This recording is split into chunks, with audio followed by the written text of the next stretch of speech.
So let's see, should we get a picture up here? There you go. Let me remove this so we can see what it's all about. Hello, hello, welcome, welcome. I know I'm a bit early because I really want to get started on this and hopefully finish it today. And I was kind of ready, so I thought why not just go ahead, because otherwise I'm just gonna fall asleep on the couch and then I'll be late instead of. So, but welcome. If you have clicked on a link on something and you are watching this beautiful, cute Korean girl, you have entered Pia's Creative Corner. My name is Pia and today we're going to work on a lot of diamond painting. I will be desperately trying to finish this piece. It should be possible, especially thinking that I'm kind of a bit early and well, yesterday was a bit of a quiet day, so hopefully in hopes that I will have a quiet start, I will get off to do a lot in the beginning, maybe not so much in the end. Depending on how long this piece is gonna take, this final piece, I might be doing some cross-stitch conversion in the end of the stream or some ordinary cross-stitch. That is what is in my plan for today. Overall, I thought that I wanted to talk a bit about different things I have come across this past week. Not so much about me, but more about things I've seen online and on YouTube, and made me kind of think and consider and rethink a couple of life choices. So let's get moving. So I'm just gonna adjust this a bit here first. I'm gonna move this, so I'm gonna cover this beautiful girl. She's so cute and I'm so happy I finally put myself together and started her, and now I finally can get to finish her. And oh, and maybe I should just put the spatulas away when I'm done with the picture, if there's enough time. That might be the goal for today. Let's see how it's going. Let's first of all get to where we need to get to. Let's see where we are. We're gonna do a bit of this. Zoom in closer. I'm gonna take you in a bit closer so you can see what I'm doing. Hey Yula, welcome in. You're here early too? Oh, it's not that early. It's only 5 minutes before usual time, so that's quite okay. Let's see. Just trying to get settled here. Overall, it's not that much I need. I need to finish, but knowing from the past, from working on the rest of the picture, I know that it can kind of cheat a bit sometimes, because there's a bit of confetti in here, so it can take. It can be even faster than I'm counting on, or it can take a bit longer time. So I'm kind of just settling for that. I want to finish it today, and that will be my goal for the stream. I did start on my siblings. The other Stokes, I kitted up earlier. I started that today, and I don't know why, but I always get really, amazed by the color of the drills from Diamond Art Club. And even now, even though I have made so many pictures from them, I still get amazed by how beautiful the colors are. I have not placed that many drills on the siblings because I was really tired today. I thought I was gonna utilize that I was having a day off and maybe go into town, have a cup of coffee, hang out and just be, but I was so tired, so all I actually did was just get up, get dressed and do a bit of house chores, and then I did try to do some diamond painting, but I fell asleep. Then I was like, okay, I'm not gonna diamond paint apparently. Then I will be, maybe you should just sit and play some PlayStation and relax. And I fell asleep. I was like, okay, no matter what I do, I'm just gonna sleep today. So my dog didn't really agree upon that plan, so he's getting better, thank God, and getting more cheeky and more annoying.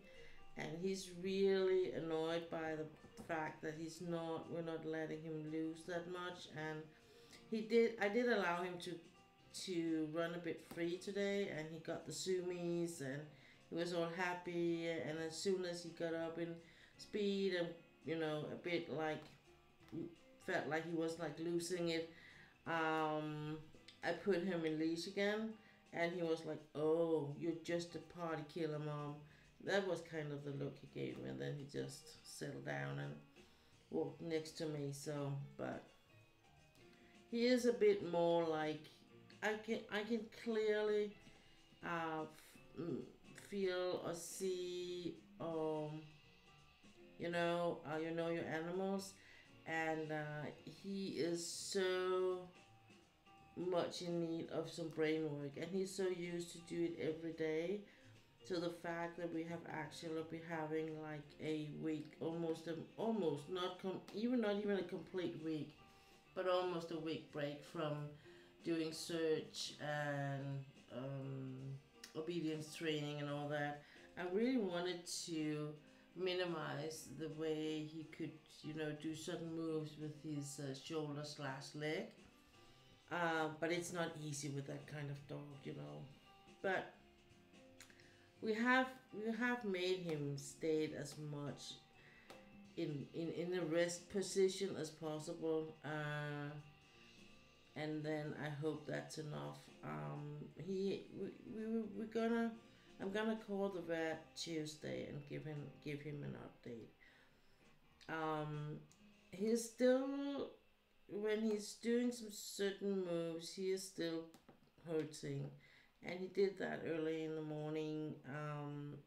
We were sleeping in the bed, all of us, and I don't know what he did, but he did whine a bit, and he woke me up, and he woke his dad up, and then I was like, okay, I'm just gonna go in and be in the living room, cause I don't want him to jump in the bed and maybe be even more sore. So he did. He came into me in the living room and he curled up at the other end of the couch and fell asleep. So I know I am pampering him a bit, and I'm not good at these things. I feel so bad that I can't explain him what's going on. And I feel bad about restricting him in his movements and stuff like that. But hopefully it's just for a short while and we can go back to some sort of normal after that. So, how has your day been, Ula, so far?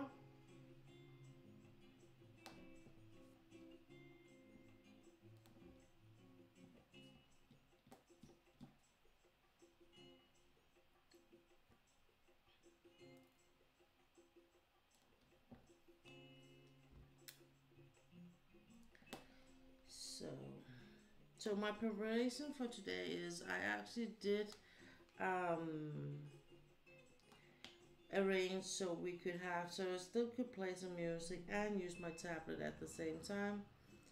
So if we ended up doing some, that's me, ended up doing some cross stitch today. So I will see. It's been a while. Since I've been doing the cross stitch conversion, so I'm absolutely gonna take it easy and do just a small square at a time, because the way I can't really remember how it works. It's been a good day. You've been sleeping a lot. Yeah.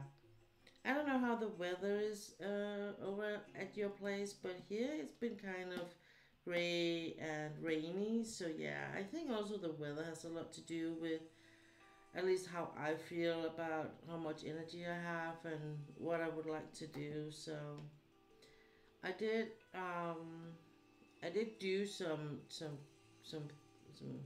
not crafting thing, but I helped my husband write a response to the latest letter from the union, where they're saying they won't be taking his case to work court, and yeah, so I did that, and after that I was like, okay, I said to my husband when he came home, I think you should read it, and then of course adjust in it, and then I want to read it before you send it anywhere, because I got a bit worked up while I was writing it.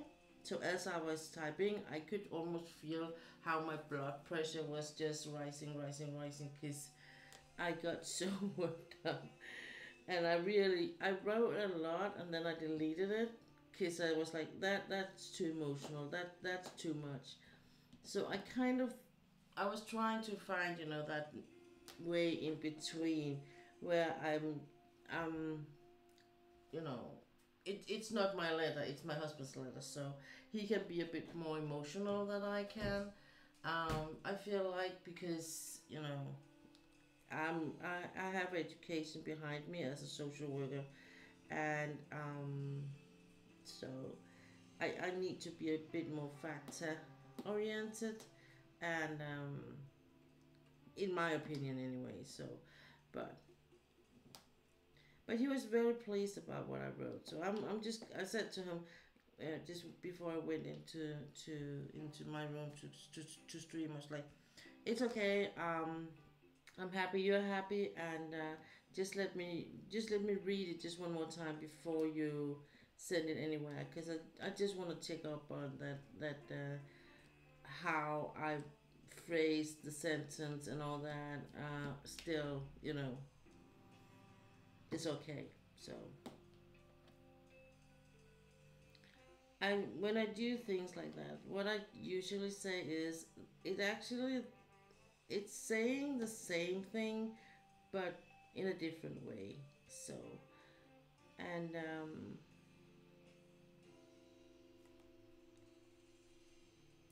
I think it's amazing how much if you rephrase a sentence, I mean what it says is the same, but it's the way you say it.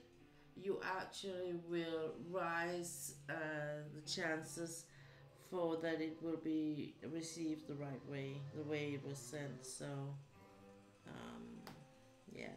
So that's what I hope for. Um, so we will see.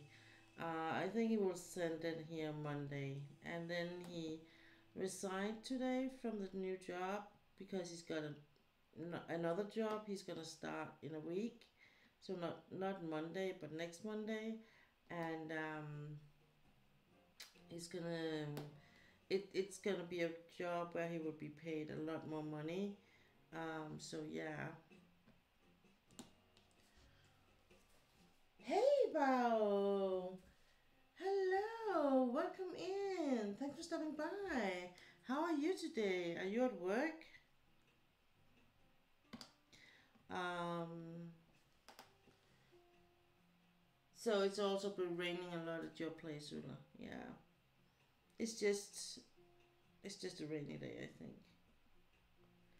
I saw the forecast that they have changed the temperatures a bit, so they were close to 70 degrees Celsius earlier this week, but it's more like 15, 16 tomorrow. I'm just hoping for dry weather. I'm just hoping that it's not going to rain tomorrow. So, and because I am going out to the horses, of course. That is why. Oh, maybe I should use the one I have with a lid. I removed some of my Munimed trays. I moved them into the living room to do the siblings. So I lost a lid. So now I'm gonna use this one. This one is the beautiful gift I got from one of my mods called Stila Chiggy. She was she loved the work I'm doing here, and just because she can't subscribe to the channel, and we had a bit of a chat about it at one point, because Binge Bear was asking to it too, and I was like, well, I love presents, and so if you give me something, you can give me a drawing or some art you have made yourself, or something you knitted or crochet. Just don't give me diamond painting. I have enough of those, but anything else. So she wanted me to review. This is a firefly tray, and I picked the model myself and the colors. So there's a review on it and on some of my on one of my streams. So it's on my YouTube channel under the playlist VODs.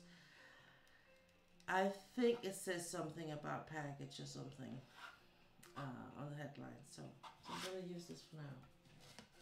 Yep, sadly, so ready to punch out. Yeah, well, it's been like weekend for me since Thursday, so, but yeah.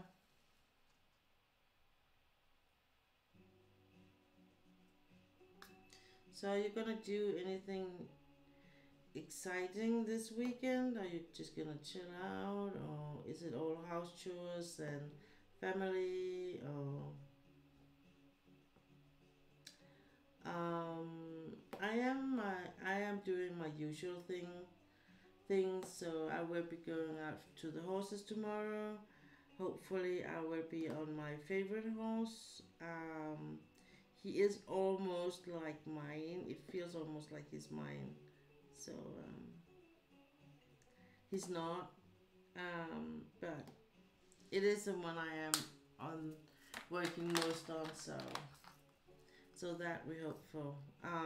So yeah, and usually that means that I won't be doing much Saturday. So all my cleaning and all that would be on Sundays. Um, I have begin lately. I have been doing the laundry on Thursday and Friday, so I'm not gonna do that in the weekends. Just because it's just me and my husband, so I don't need to. I don't have to do it like on a certain day anymore. And there's not that much laundry anymore either, so I can more. It's more something I can do, as when there's enough for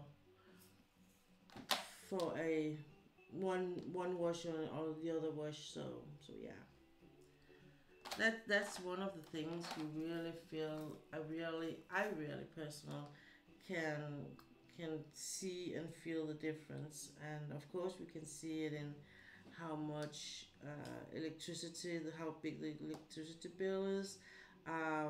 So yeah, and just in general, I think um, none of us is like really big spenders or anything, or we don't eat really expensive food, and um, at the moment we don't have the money for it, but yeah, I'm nothing is so bad, so it's not good for something, and with all this happening lately, I'm just happy that I really appreciate that it's just me and my husband, cause when you're just two adults, it's so much easier just to eat less, or just to eat cheaper, or you're not responsible for any kids getting the right nutrition, and you don't have to buy clothes every month just because those damn kids are growing like hell. So, wow, that sounds fun. I'd love to chill, but the crib came today, so I have to put that together and have out of town guests coming in, so we'll be entertaining them, I guess. Good morning, Gina. Welcome in. Thanks for stopping by. Well, that sounds nice. Um, Having guests coming in, that could be kind of chill and good if it's someone you like. I mean, sometimes you get visitors you just say yes to because you have to. Um,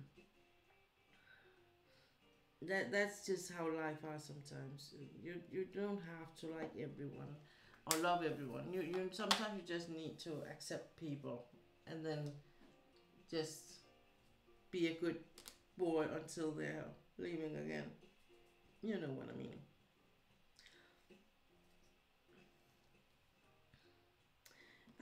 I don't have those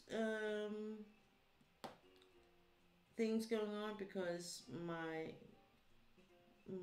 in-laws are dead and my parents are dead, so we are having a really easygoing thing with the family.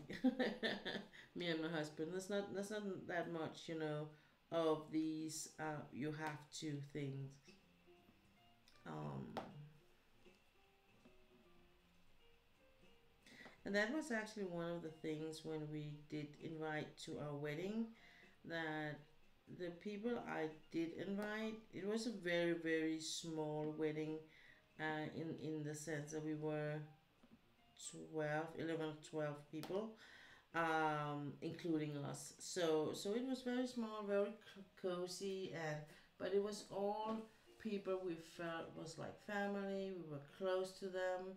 We wanted them to be there, and it really meant something for us to share this very important day with some people that we knew would appreciate the all the things that were behind. Sometimes people just are there because they have to, and that's not gonna be on my wedding day, that's for sure. So how are you, Gina? Have you any exciting plans for the weekend, or it's just gonna be crafting and chilling or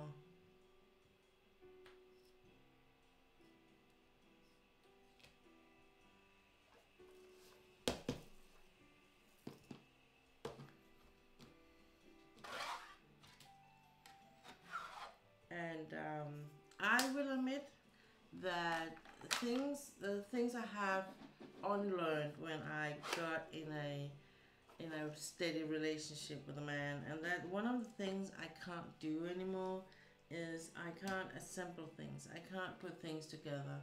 That is, it's not just not happening. We found out yesterday the baby's already 7 pounds, 2 ounces, and we have 5 weeks to go. Going to be a big one. Your wedding sounds wonderful. Thank you. Oh, that is a big one. Is it your first, pal?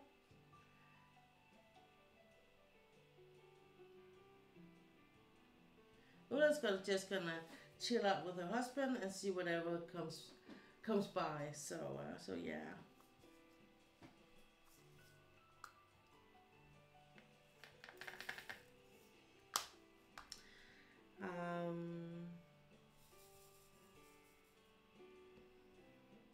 One of the reasons why I kind of can't do these things anymore, like as simple furnitures, is because whenever I have tried to do it, I have like a husband. He's not literally standing on my shoulders, but I can almost feel how he's breathing down my neck, waiting for take over, and I'm like, do it, honey, I don't have to. Third boy, the other two were 9 and 10 pounds. Was hoping the one would be as big. Aww.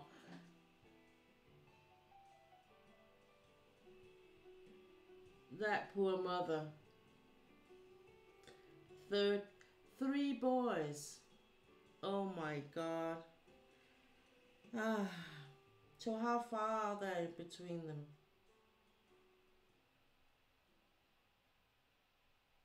I do the same to my wife. Yeah. I think it's a male thing. I think it's a male thing. And it is a kind of, sometimes I just laugh. I try to start and do it. Sometimes I do it when he's not at home. And I'm like, I have just assembled it. And you can, tighten the knots and all that, do it so so you're sure that it's assembled correct. We do it out of love. Yeah, I know you do. So he will do that. So, but most of the time I'm like just letting him.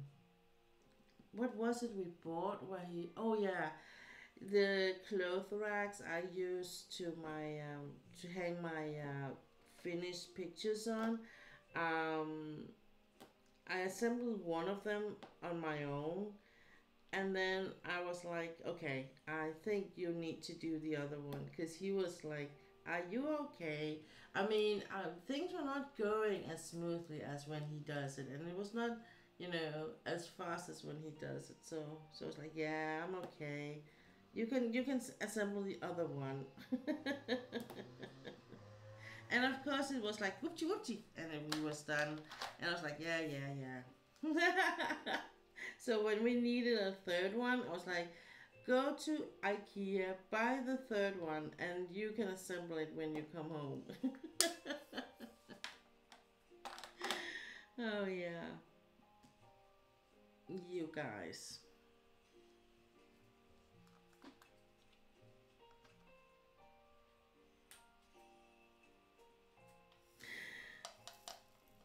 Oh man. I need to find something. Maybe I'm gonna buy one more, because I have to. The third one you bought was for for clothes, for actual clothes. But I was thinking of getting one more for my paintings, because they are not. They're actually a bit, they are a bit filled. Um, so, and they're not that expensive, so I could buy one more and just have one more to distribute in between, because yeah.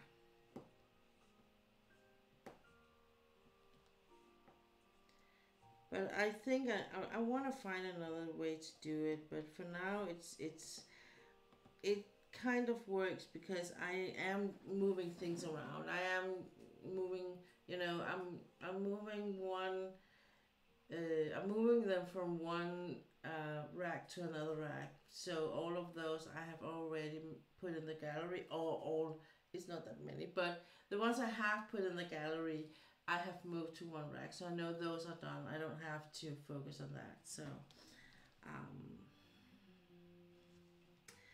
but I could, and because I'm not like stopping doing diamond painting, I still keep pushing on that part. So I think that it might be a good idea to buy one more rack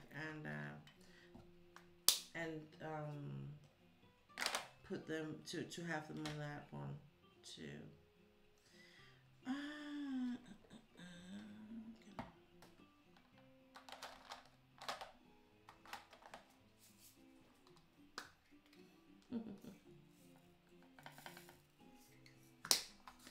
But it is one of the, I think for a lot of diamond painters, a really big challenge how to stash all of the already done ones. I know some people are like rolling them up and putting them back in boxes, and that is the way they store them. Um, I don't have boxes for all of my finished pictures, so but I have begun to just, you know, save the boxes. But I'm like, ugh, I almost, you know, it's like there's a lot of boxes to save them. So I don't know. I'm still debating a bit on what storage solution for the finished pictures are the best. And I think it's a different way for all people, you know, for every diamond painter, because it depends on what kind of physical, you know, surroundings you have. Do you have a closet you can put it in, or don't you? Or do you have a, like me, I have a room here, so I could have 4 racks, 4 or 5 racks, maybe more, just standing behind me and have diamond paintings on them. So I just need a way, and that's one of the reasons why I also want another rack, because they are different in sizes, so it does give them a bit more uh, crinkly look. I have to, if I'm gonna, for instance, if I'm gonna put them in the gallery, I usually will take those I'm gonna do and put them on the table, then they will flatten out. It's not like they are like rolled, they like they don't have any drills on, but they're still like a bit bubbly, or you know. So I really want, and I want them to look the best when I do the videos with them. So it's like I think I need to find, still use it, but and I have some ideas how to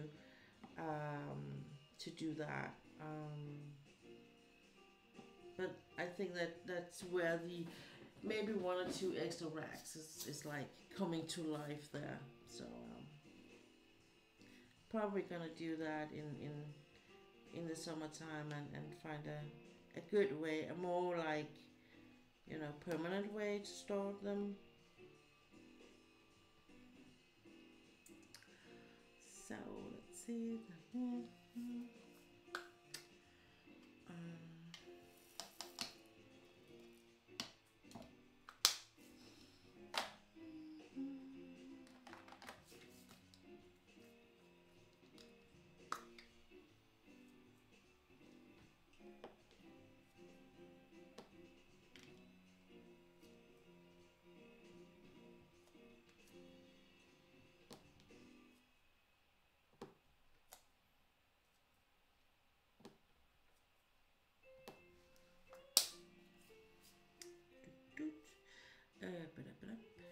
Yeah, and that one here. Where is it?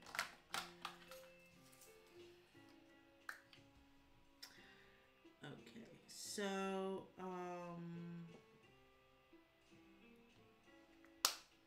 besides I've been working a lot this week, and all of the whole drama with my dog and all that was going on. The way I kind of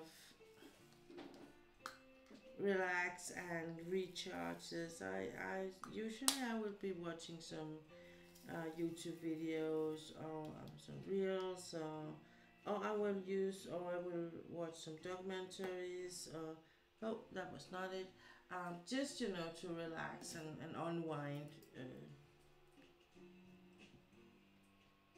hang on I'm just gonna what was it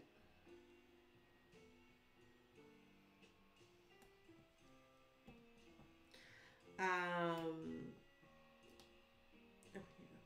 So, so I did watch some YouTubes. I have some different favorite things I watch depending on what mood I'm in. Sometimes I'm more like in the mood to see some drama, or people see some people being like very entitled when they are pulled over by the police or the cops, and other times it's more like I want to watch people conquer and you know we're having a difficult life but coming out on the other side and sometimes I'm just watching animals videos videos to be honest or watching some of one of my favorite horse trainers or dog trainers. That's kind of the themes I'm going with.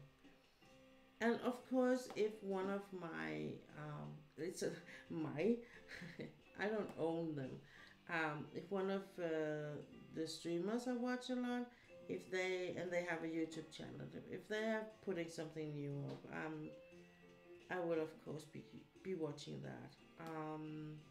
So so me sitting there and just you know, it's like you know when you just look in a magazine, casual, just flipping the pages. That's how it is sometimes when I go through YouTube. And one of the video that was suggested to me was actually one from Miss Coffee that was like 4 years old or something. After I've watched that, I really get why she's feeling like she is with the whole YouTube. I get that even more than I did before, and I'm like I'm very very impressed that she is still doing things on YouTube. I think I would have closed my account long time ago. And that made me be inspired to watch some of her older videos too, where she's talking about mental health and her being bipolar, and I really like the way she was honest in a very self-conscious way. I like Miss Coffee. That's no secret. And I am supporting her in any way I can. I do feel um, I do feel very like you know not I'm not hurt because it's not me, but I feel for the things that she's been people have done to her, I'm very sad that people feel like they can feel so entitled to another person's life that they as long as they are sitting behind the safety of a keyboard they can act like that, and that makes me sad to be honest. um, I haven't encountered anything like that because I am really just a small, teeny tiny, not just in my height, but also in my followers and all that, and on YouTube. So so it's I don't have those kind of challenges, and but if I did, I really and to be honest, I think I really would have been stopping doing the YouTube thing. Hello, Bench. Welcome in. How are you today? And hello, Tessa. How are you today? Welcome in. Thanks for stopping by, both of you. So happy to see you here. How are we doing today? But that made me think, and that is what happening when I do these kind of randomly watching YouTubes on my days off, or when I need to like wind off my own drama and my own chaos. It's sometimes nice to see other people's chaos.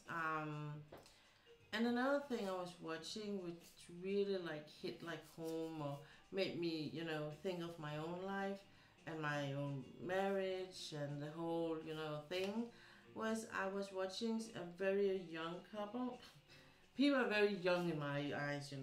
Then I feel old, but they were young, and they were like expecting, and but the whole, I know it's a video thing, and one thing is what you show on YouTube, another thing is how life is, the realities, but they really come across really honest, and her expecting a baby, but also the whole postpartum made me think there's a lot of things that we actually don't talk about, that even woman to woman, we don't talk about.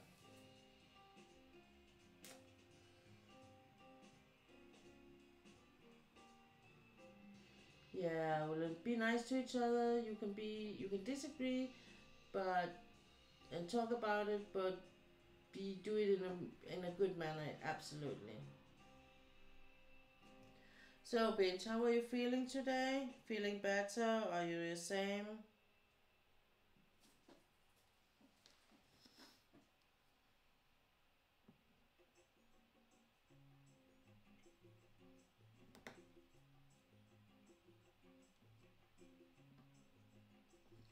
So it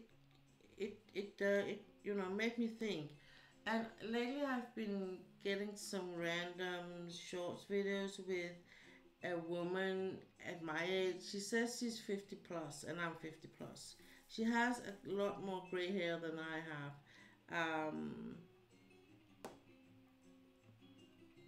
But she's really looking good, and people are like, has been kind of shaming her for, um, like, why are you not dyeing your hair?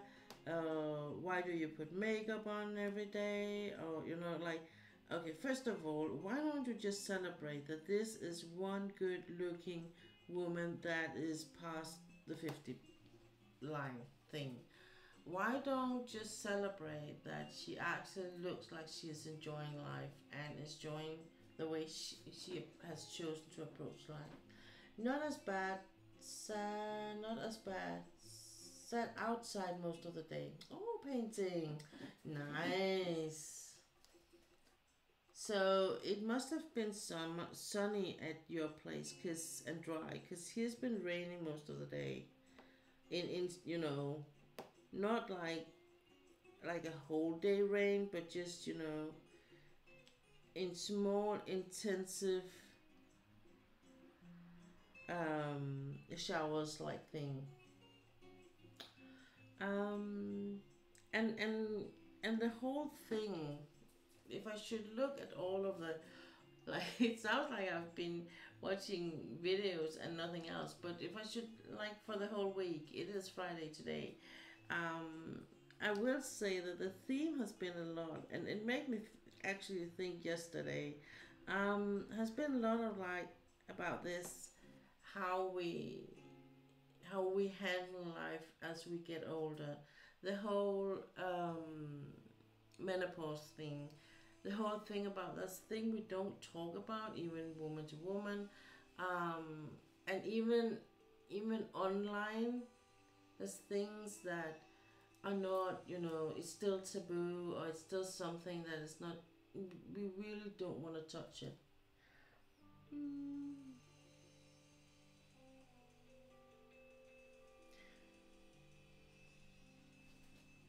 Bow's being to high bows at work, so that's probably why. Bow is still at work, just waiting to be ready to go home, to be released, get the release word.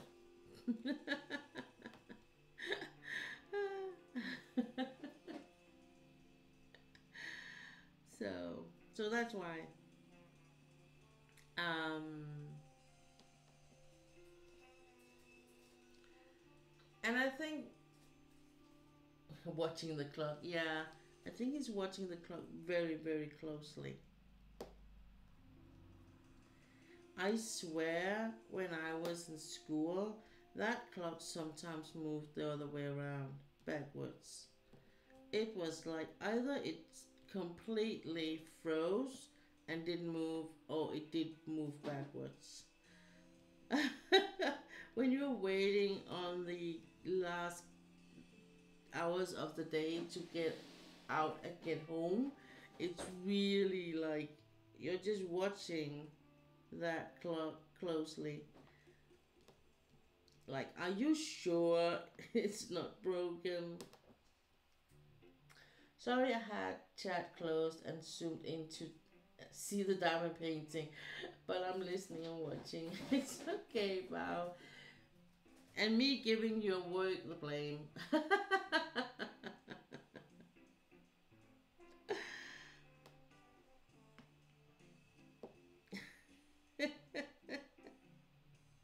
But it's okay.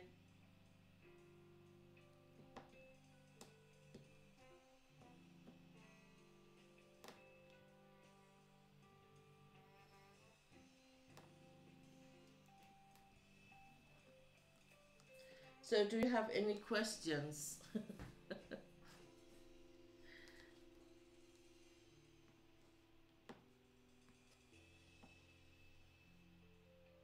I imagine it was because of the ruler. You wanted to see it closer.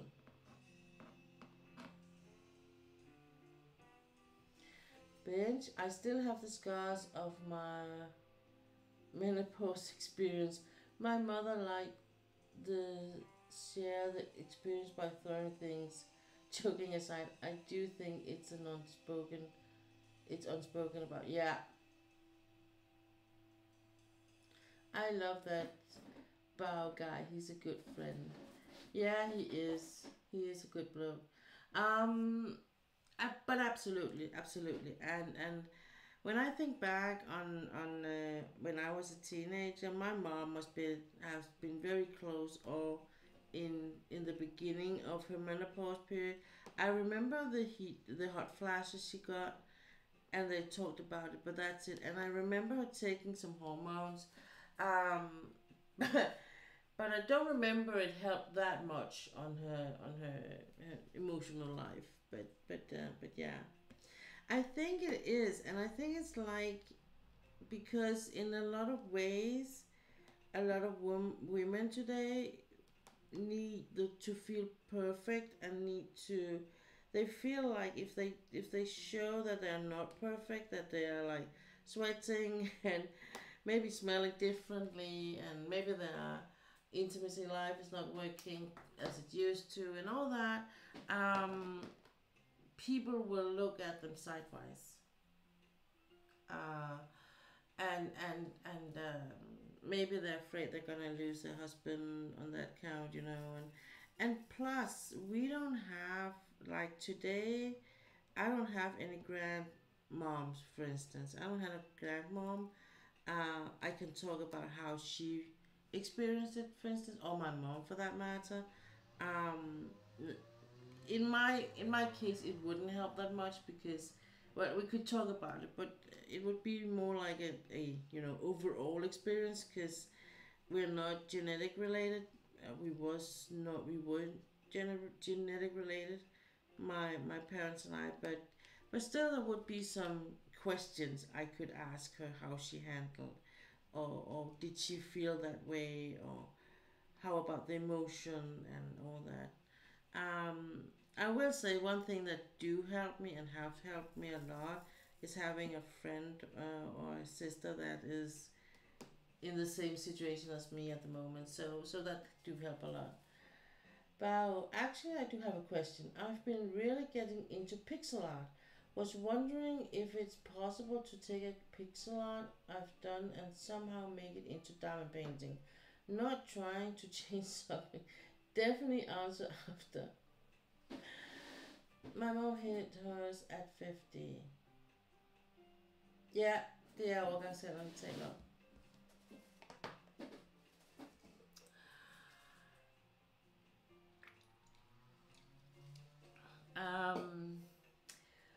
To be completely honest, Bao, I can't give you 100% answer. What I have seen of pixel art, I don't think it's it. I would say this way: it's two very different ways to to draw or express art. Um, but the principle about the squares, and it's like most like broken glass art, where you pieces a picture together of different small pieces of glass. So in that way you could do it, but I don't know if you can do it and transition, you know, one to one. Like you can do it with the cross stitch. The cross stitch you can do a conversion because the stitch and the square is the same size. Yeah, it is. It is, Bao. It is much more complex because, and I think what if you see it like the what I've seen of pixel art, the squares are much bigger, so it will be more sharp ended. Whereas this is like very small, tiny ones, and you can actually it does you can get the drills even smaller. Um, but that makes it very very complex in the way it is when it's done, but also more like, as I say, cross stitch. Now, if it was a drawing of a full picture drawing, you could get that into a painting. Yeah, yeah, for sure. But I mean, pixel art is something. It's a special way of doing art, where where and it kind of um,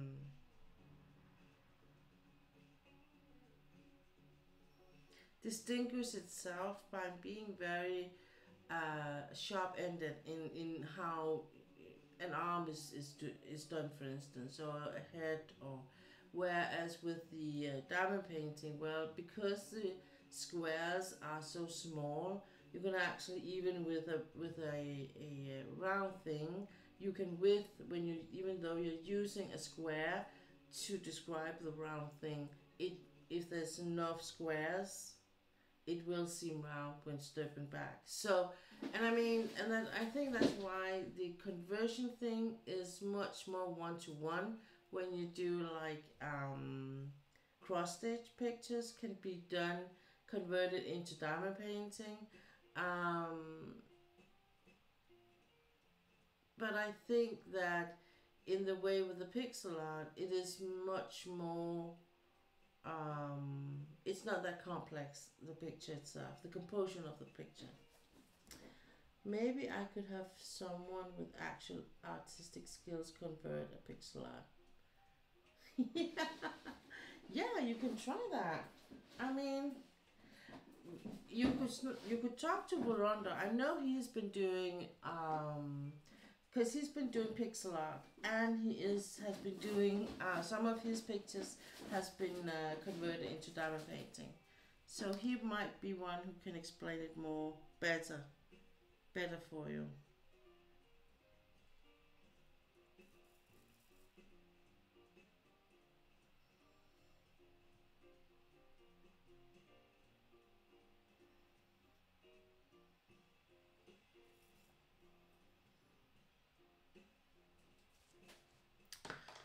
Okay. So, but just in an overall thought with the whole my whole theme this week has been like a some different thoughts I've been going through. And I think one of the reasons is because, you know, I am in that age group, and I also want to get the best out of the rest of my life, I think, in that sense. So I'm really not keen into wasting too much time. But again, what whether the time is wasted or not is all up to me. So and I really like these hours where I'm sitting down with a cup of coffee or a good cup of tea and just pondering a bit over life. And YouTube videos make me ponder. They make me sit down and be like, why? Or maybe sometimes be like, oh, impressed. But mostly, why?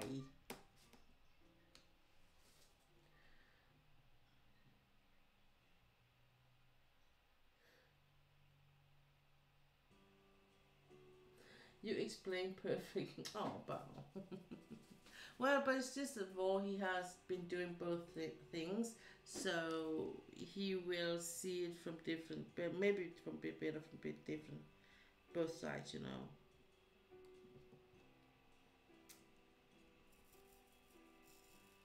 And he will be more than glad to help you out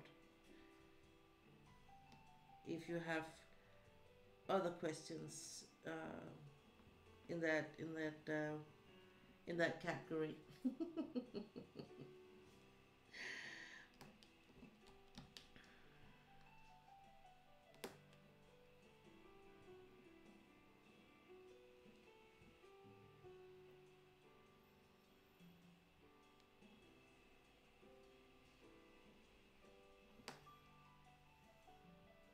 So yeah, today I actually did start on the siblings. Just get it started.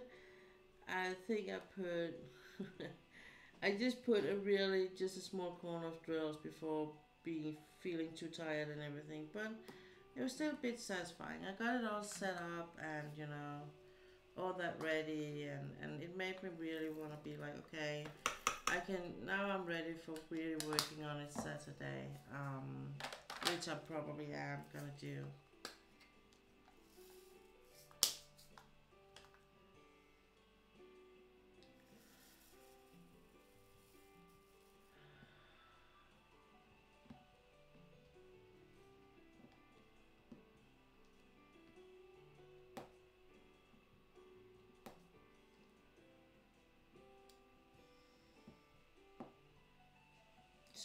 So I have been. Yesterday I was a lot like I was actually really ready to kit up for um my smaller um Red Spangler picture spring showers, but then I decided in the last minute I think I'm going with working on my CrossFit conversion instead of, just because I really need to work on it. Two, because I will be a bit more, you know, um, not so stressed out about to finish the Ren Spankler. I want really to be ready to work on my birthday piece in when we reach May. And May is just around the corner. 14 days about, then we are hitting month of May, and I'm gonna work on the songs under the cherry tree by Chris Ortega.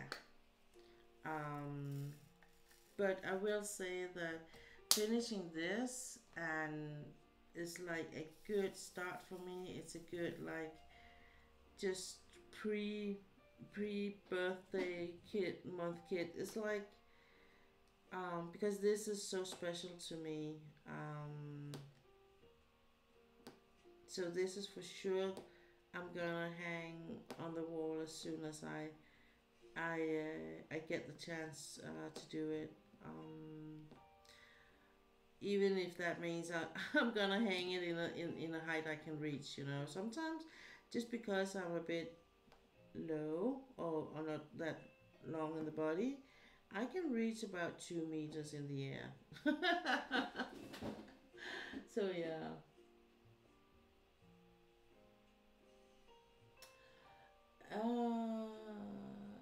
Let's see.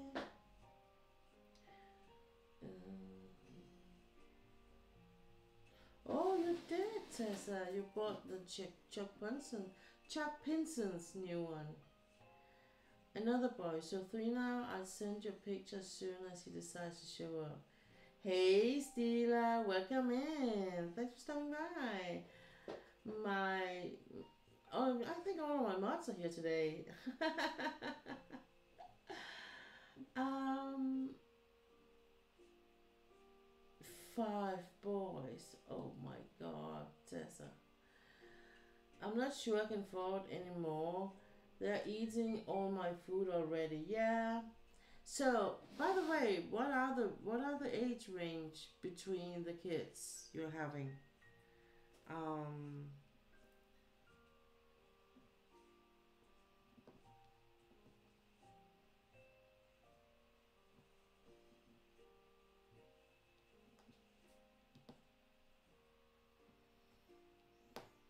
so Stila, how are you doing today? Are you settling down? Are you having a day off? Are you just coming home from job? Are you gonna do some crocheting? Tell me. Tell me, tell me.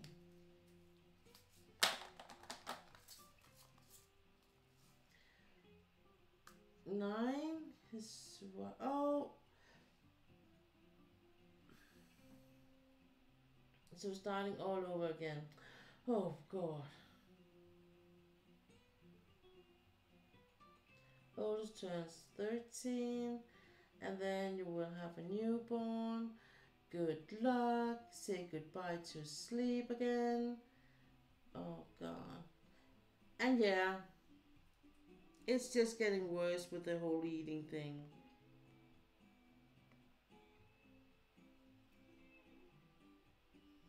I swear I was like when the youngest, when he was still living home, uh, when he was, I think it was when he was around 14, 15, he, I bought new clothes for him every month, like new pants, because every time I turned around and I looked at him, his pants were too short. I was like, what the hell, kid?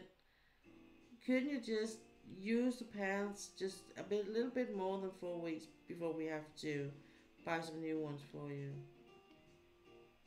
He was like, sorry. I'm like, you are not allowed to get any more to eat this month. No more food this month. You will have to wait till next month. Oh my God. And it was not even, he didn't eat that much. He grew so much over a month. It was ridiculous.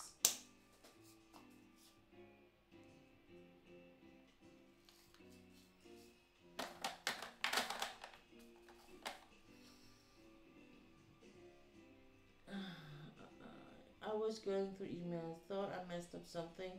Turns out all good. I was freaking out for no reason. Oh, I know that feeling, Stephen.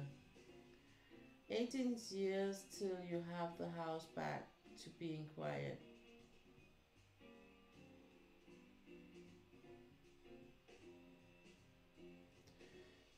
A lot of pictures, movies, and enjoy it so you will have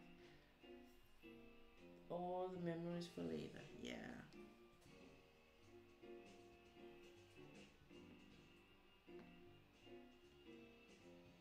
The doggo is still is doing okay. He is still on painkillers, which he will be at least until Tuesday. That is the day I'm gonna have the update conversation with the vet. How is it going? I think just for now, as it is right now with him, I think we need to have one more week on the painkillers. Because it's very hard to to have him being relaxed enough. I think I mean there are limits for how much we can make him do. He is a very high active dog, and the less he uses the brain, the more active he gets. So today I was kind of okay. I let him off leash, and he just immediately got the zoomies, and I was like, "Oh, take it easy, baby, take it easy." So he did, it was like he could feel it, but he was not whining. He was just like a bit sore, I think, after the running in that way.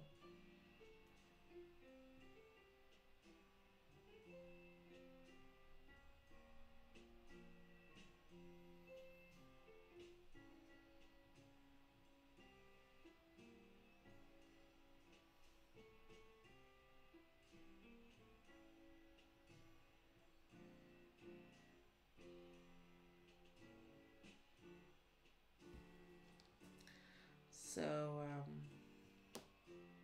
so he's doing okay. He's doing okay.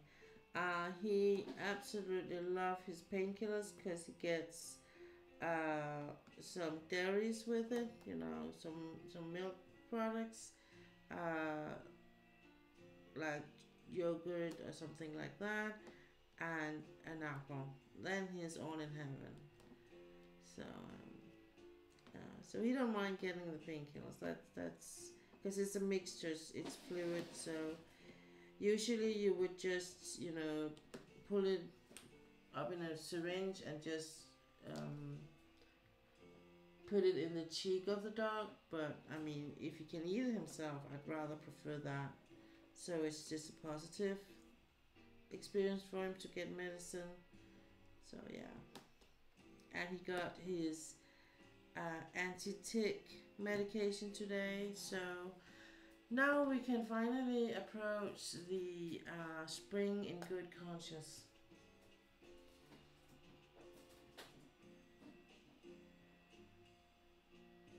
No, it's not Metacom. Not for this one. I can't actually remember what it's called.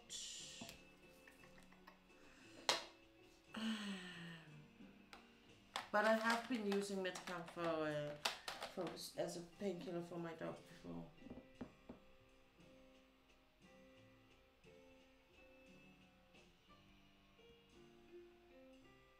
Yeah, the gangs are all here. That's amazing. That is so nice. All the hugs and love for Doggo. Yeah, he is my baby, and as I've said previous streams that I'm a mess when he's hurting. I'm really, really a mess.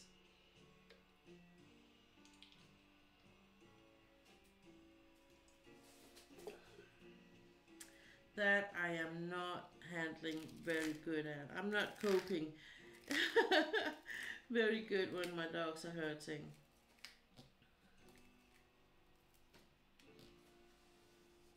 That's for sure. Then the tough Pia is gone. Gone, gone, gone. It's only the soft part of me that is left.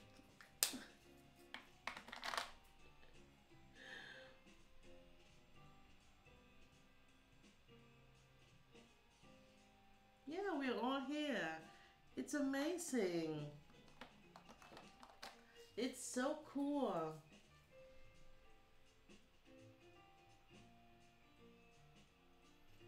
Oh, I'm happy that he's doing good again. Sometimes they can have like they either they can get cold in the stomach too, or they got to eat something. My dog would I know if he was just having like diarrhea or something, or he was throwing up. He sometimes he has like a couple of days where he would be.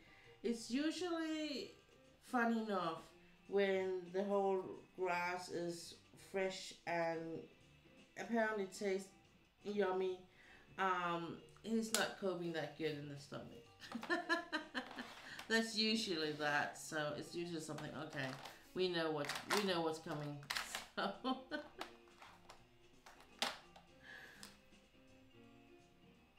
honey gets meant to come every night. It's £340 per month. Totally getting ripped off with my vet just because we have insurance. Oh wow! I have found the nicest vet and very reasonable in prices. So I'm really happy. Um, just in general, I will pay whatever. We have health insurance on our dogs too. So, but um, but they are very. I'm very pleased with my vet, and I'm very critical about my vet. You could imagine. So we did change vet at some point with this dog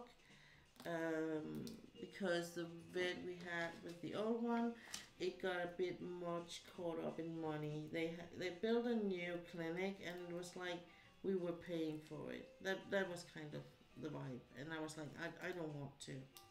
I don't want to. They handled the when we had to say goodbye to the old one. They handled very good, very nice, and it was all good. There was nothing there. It was just the whole vibe afterwards when we came around with a new one. It was like just different place.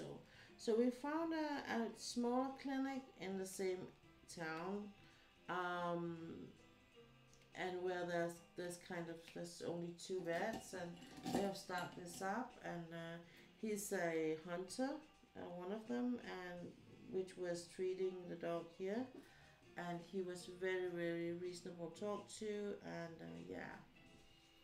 So Ula says my dog once found a money a note, 100 notes, and oh, he was almost gonna eat it, but she just so he almost ate it, but didn't, because Ula got to take it from him. So she bought treats for it instead of, yeah,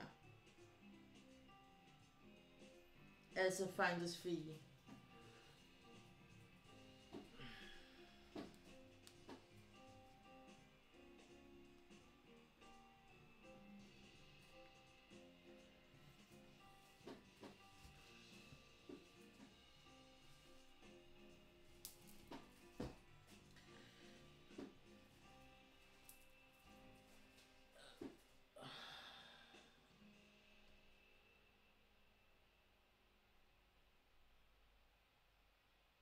Yeah, apparently in Denmark they have so many money, so they're just throwing them on the streets.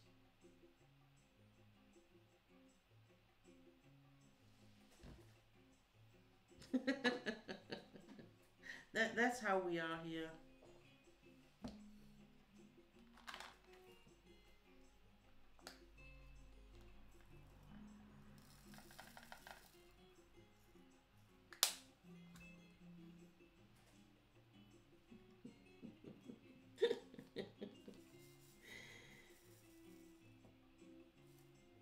I'm very surprised that she actually found that where she lives, because usually where she lives they take very good care of the money.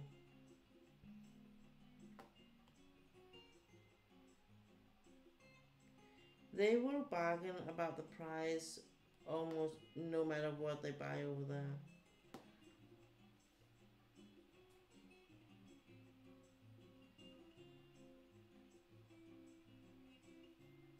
It would be a heck of a thing to bend over to pick up a poo and find money. Yeah. I think I would just leave it there. If it's already been through the system, I think I would leave it there.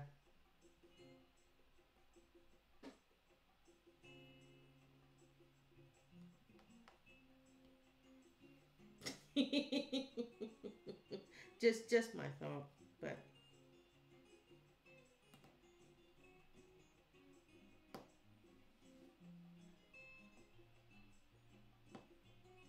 I did want to. When was that? I think that was that on Discovery or National Geographic? I can't even remember the channel. With this Dr. Paul, who is a veterinarian and the whole his life with the animals. But they had I think it was the Great Dane that came in that ate pennies, coins. So they did take an X-ray, and you could see all the coins in the stomach. You can't clean it, then it's illegal. Oh, you know that show, Stila. Cool. It's actually a really good show. I like him a lot, Dr. Paul. Money laundering. Yes. In Jutland, they do bargain about the price. Everything. They won't pay full price if they can help it. That's for damn sure.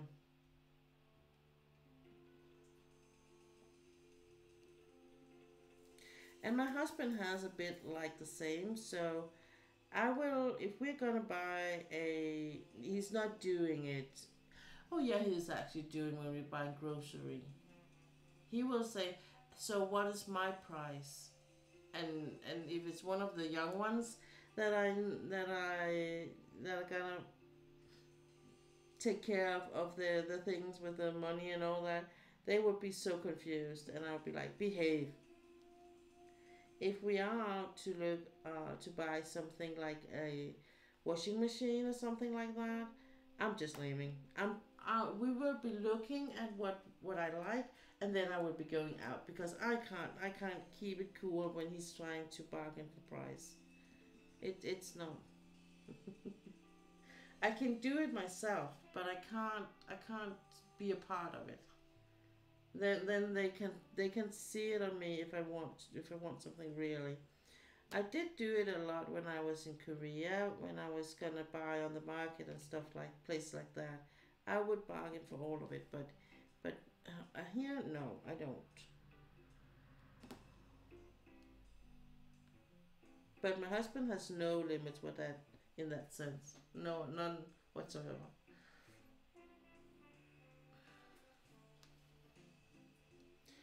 That joke couldn't help it. We watch a lot of Animal Planet here. It comes on that network. Oh yeah, it's Animal Planet. Yeah, that's right.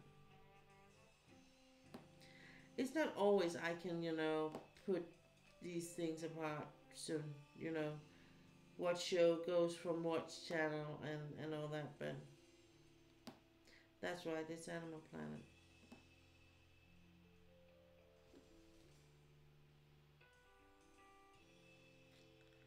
And today they have collected a lot of them.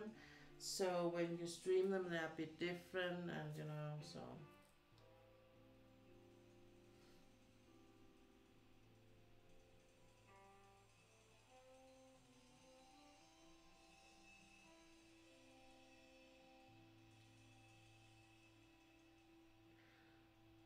you were getting a what? A TV with a loudspeaker, is that it?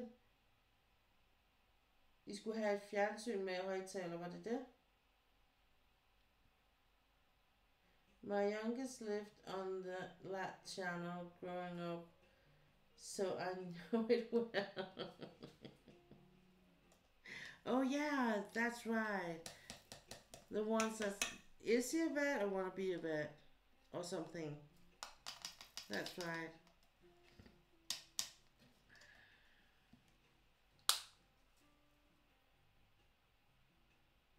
Okay. So Ulla, she told that they were bargaining about the price when they were getting a new television, um, and there was a loudspeaker in. So excuse me. So they were barking about the price until they got it so low in price until they wanted in the price range they wanted it to be.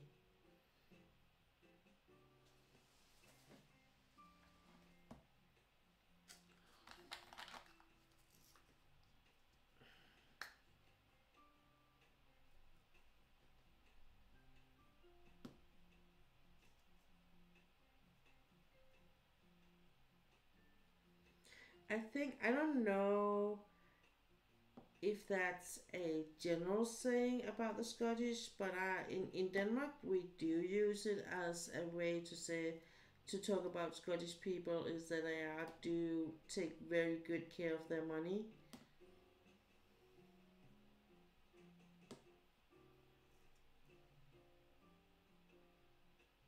He wants to be one, right? Now he's in the party. Oh, okay. Yeah, yeah, yeah. He will come around. He will come around. It's. I think that that's we talked about it, my husband and I, that a lot of young people today they have a lot of dreams of what they want to be or to do, but they really don't want to put the work in for being to getting there. So and that's kind of like they can be like, oh, you're so good at that. How what can I do to be? For instance, with the whole streaming thing and having a lot of followers and all that. Oh, how do I do it so I would get as good as you and get as much as big as you are? And it's like you work for it, honey. None of this is coming overnight, and it was because I was on the stream when Miss Coffee had that conversation with one a new one in the chat, and I was like, yeah, it's not something you just people are not just randomly showing up on your stream just because you start a stream. On that point, we're too many.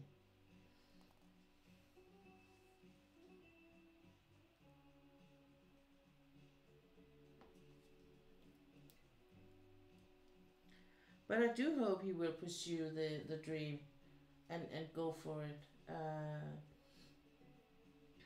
And I can absolutely recommend that do 1 or 2 years abroad, um, get some contacts, and figure out to go and visit and maybe have an apprenticeship at a foreign vet clinic. See how they do other places in the world, how they handle things. It gets so much knowledge and so much good knowledge in how you can do in because vets and situations emergencies are so much dependent on who that person are. So what is the right way to treat my dog, me and my dog, is not the same you can do for my neighbor and their dog, for instance. Fact, my old's like me, all responsible doing what he has to do. Has to. My youngest, like hobby, was why work hard when you don't have to. He can live on bare minimum. I know that won't last. Yeah, he has to figure it out. We have it with my oldest stepson, because he dropped out of his the mechanic education he started on. He had an apprenticeship there, but it didn't work out, and that part of it was okay. The not okay is that he's having a work, but he's not really um, feeling it to get an education. He just want to work. I'm like, but I'm kind of hoping that he can see, because his dad is starting the same at the same place where he is. So he's gonna actually he's not gonna be his manager, but they are gonna work in the same group. So and my husband is getting a lot more in you know in wage than his son is. Not only because he's older, but because he's actually having some education to back his knowledge up. So he knows a lot of things when it comes to electricity. He's very skilled. I have a friend that is a doctor, and his wife is a vet. He said being a vet is harder because you only have to learn one species as a medical doctor. That is correct. That is a good point. That is a good point. And I think that with a vet, as a vet, you have to rely a lot on the owner of the animal.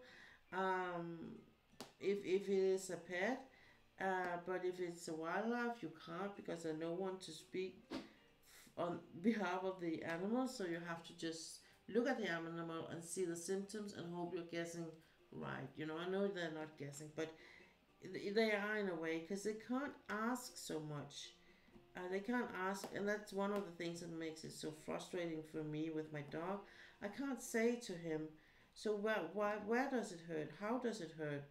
And when we were at the doctor's, well, you have to, don't run, don't jump because your leg is hurting and it needs to be keep in as much in rest as possible. It is a really good point, Stella. It's a really good point.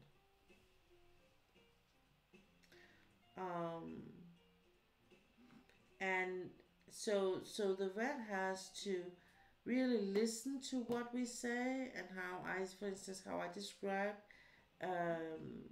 what I see, and from that try to deduct some kind of conclusion. And I think that's why sometimes it feels like with the vet, they're kind of grasping, but they are because they will have they will go with the lowest, with the mildest treatment in the beginning. So that's why we're going with the painkiller. If the painkillers are enough, everything is okay. If the painkiller is not enough, we might give it a week more if I feel like the pain that it has moved something but not enough. Okay, Tessa. Power definitely don't have the brain for either. I would say I don't have the brain or the capacity of with all the yucky stuff. I think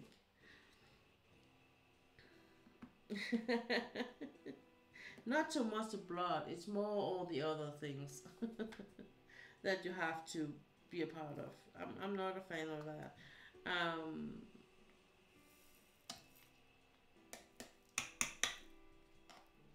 so I think that oh yeah. So with the painkillers for 1 to 2 weeks, and then if that is not enough, we would have to take some X-rays and see if that could show something. If that does not show something and it's still bad, we will have to get a probe in with a camera, so they will see if they can see something in the shoulder and see if what is happening in there. So, and he said it can just be a really really tiny piece of something that's broken off and that is kind of roaming around. It's not enough to hurt, you know, to make more damage, but it's enough to cause pain. And because it's a dog, you can't like say, well, don't worry, it's not serious. They are feeling the pain and reacting accordingly. And I will admit it, hands down, I am admitting it. He has more pain when I'm in the neighborhood. It's a fact. I can't run from that. It's a pure fact. It is what it is, you know. I know why, and I can't do it. I can't and I won't do anything about it.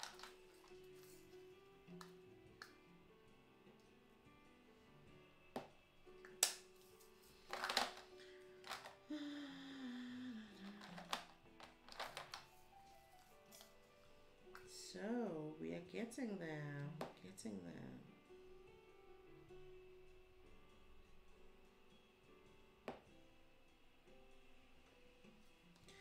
So I was thinking of doing the cross stitch conversion, but I think first of all I'm gonna kit it down. This one just put all the leftover drills away in my usual manner and then see what time is left, and we're gonna take it from there. Because either I will be getting my next ready, which will be the my birthday kit, or I'm just gonna, you know, put everything aside and start working on the cross stitch conversion. But you will see more of the cross stitch conversion just in general during the month of May. The rest of the month of April, and maybe the month of May. We will see.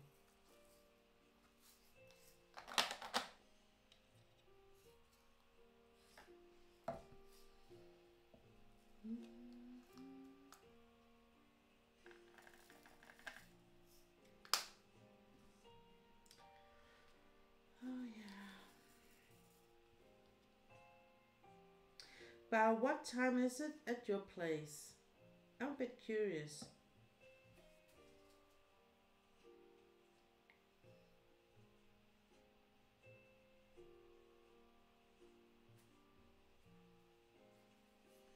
Like, are you working late? Is that why you're at work now?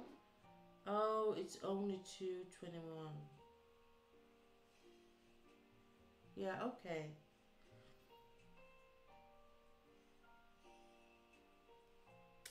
Okay, that makes sense. I know what time it is at your place, Dino. But I didn't know that Bao was in the same time zone.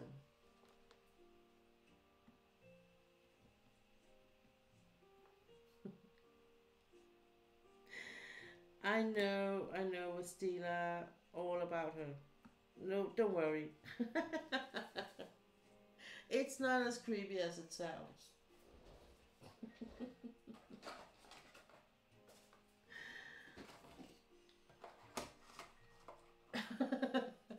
That is a good point. That is a good point, Bao.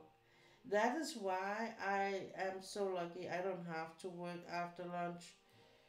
So, just in general, but yeah, that is a good point. All work after lunch is late. I know, I realized that after I put it, I was like, oops, she's not talking to me. No, but it's okay. It's okay.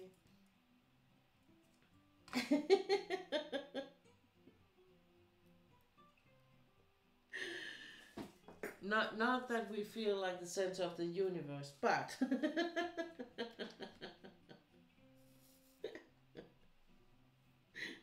oh man.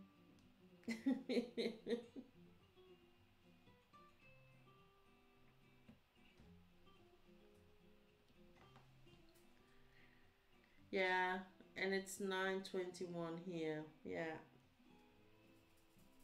Still thinking about that damn job sheet. I thought I messed up.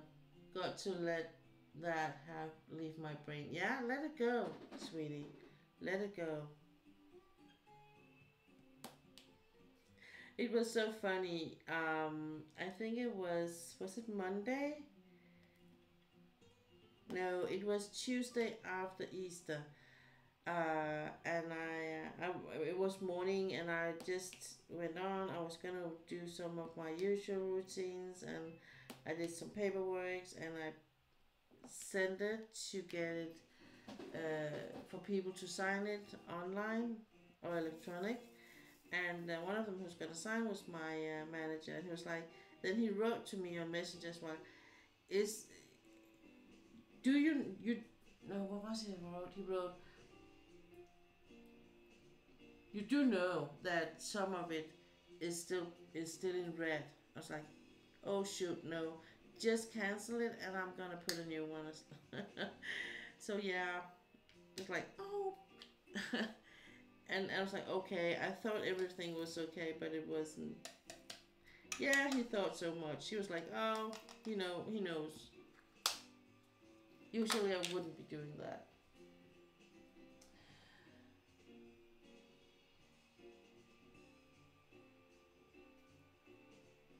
Oh,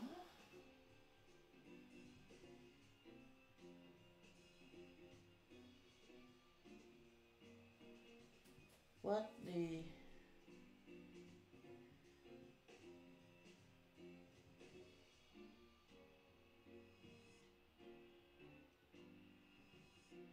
It's almost 3. Oh, so you're an hour later than the other ones.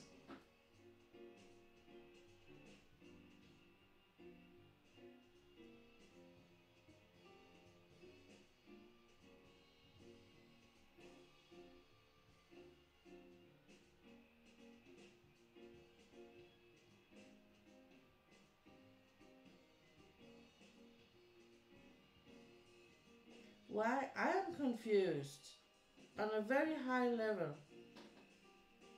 Please enlighten me.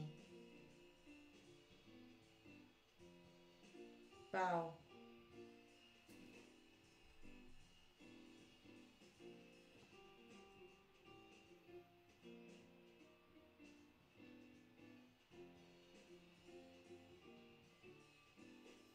Oh, that's why. Well, it did. It. It depends on what you were trying to say. I will say.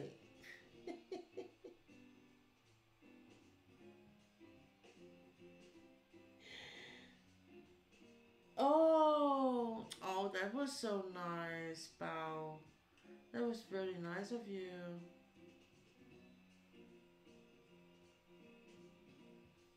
But it actually, it does make sense. If what you was trying to make a comment about was that when the time it is in Denmark now, it's very late for you. So if you were here, it would be very past your bedtime. Then it would make sense.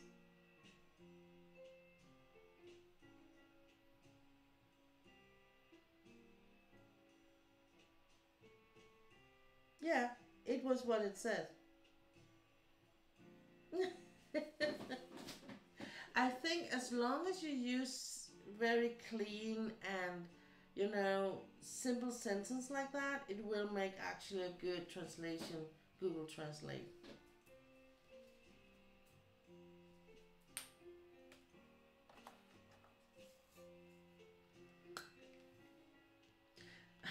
I was just confused. Why are Bio writing in Danish on stream?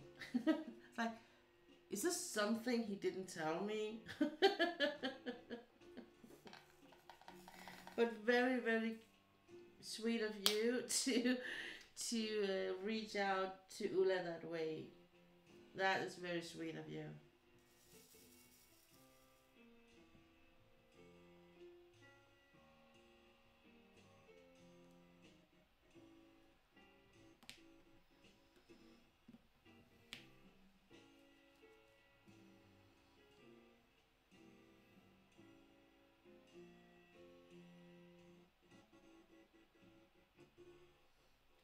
I didn't even think of Google Translate. All I know is hi. I got that down. Yeah. And you do it so good, Stila. You do it so good.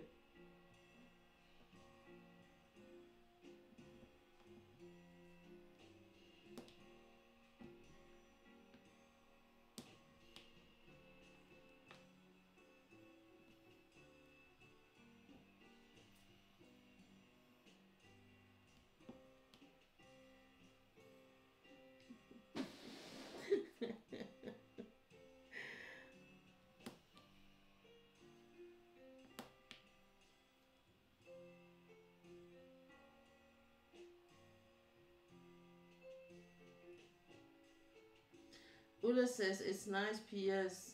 is no both language.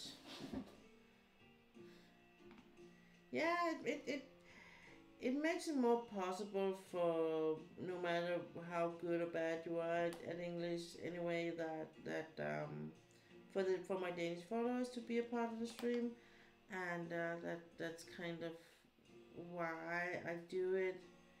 I wanna be, I wanna.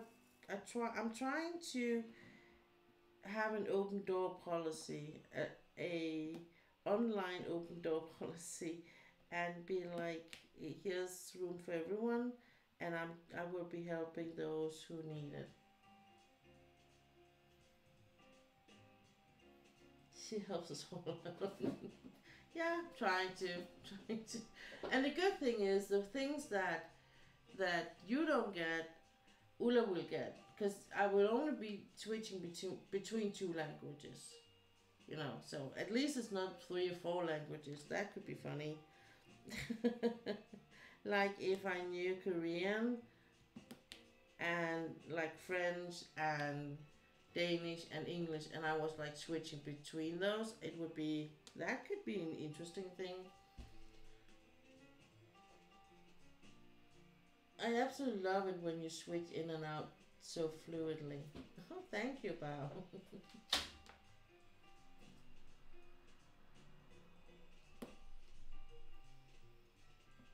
I think it has a lot to do with having a friend that lives in Manchester, and so you get used to it. Every time I talk to her, we will be speaking Danish to each other. But if I'm visiting her, I will be speaking Danish to her, but English to her kids, for instance. So we will be switching back and forth all the time. So yeah. But sometimes my brain does a record scratch when I think you are speaking. That would be complicated. Imagine that stream. You'd be like, give me a sec, what language was I speaking? Yeah, absolutely.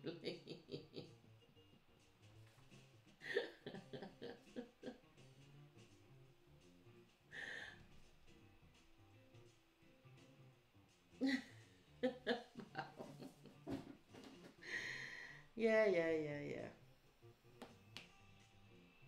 I think the best thing I did one time during the stream, it was in the at the end of it. I just spontaneous start talking Danish until I realized what the hell, where am I? Who am I talking to? It's like, okay, let's try again. Oh yeah.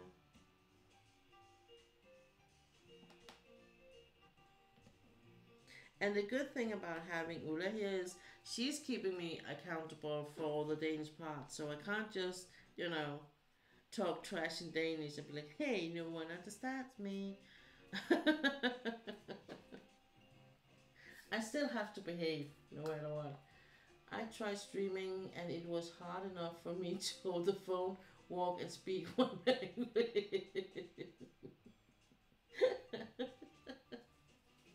Yeah, but you're a man, so I get it why it was hard for you. you you have an excuse. You are excused. It's okay that you find it hard.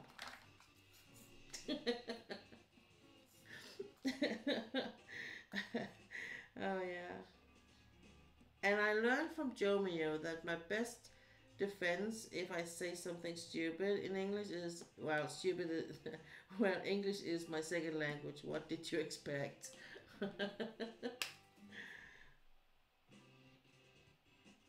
Yeah, absolutely. Ula says that it also helps her English improving every time she's in here. So, and I think that just in general, if it's funny or if it's something that interests you, you enjoy doing it, you will learn faster and you will be more, you know, active listener and be more like, this is funny, let me hear, or but if you're bored or you're not interested in it and you think they're stupid, you will just be closing down and you won't learn anything. Yes, ouch, but I can't argue. No, I was waiting for I was waiting for something to come back, but what can you say? What do you say to that?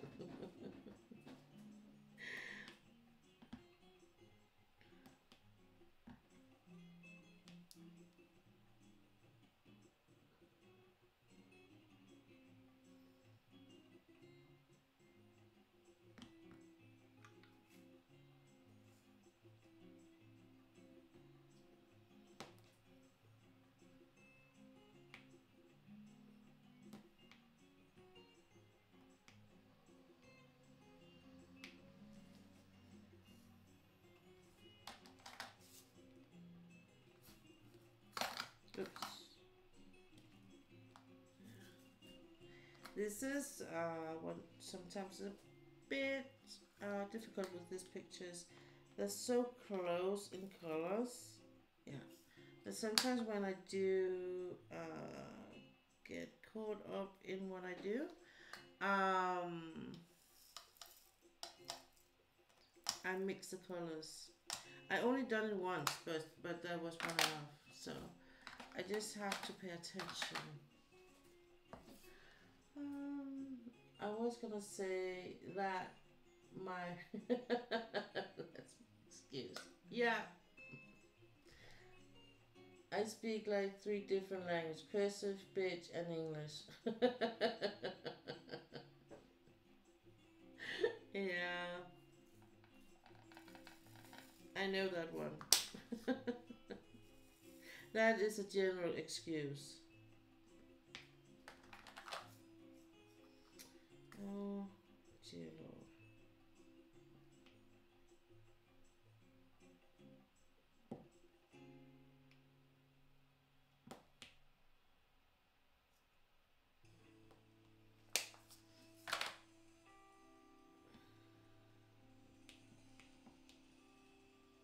The good thing about the also closing shades are if I do misplace a couple, you won't be able to see the difference, to be honest.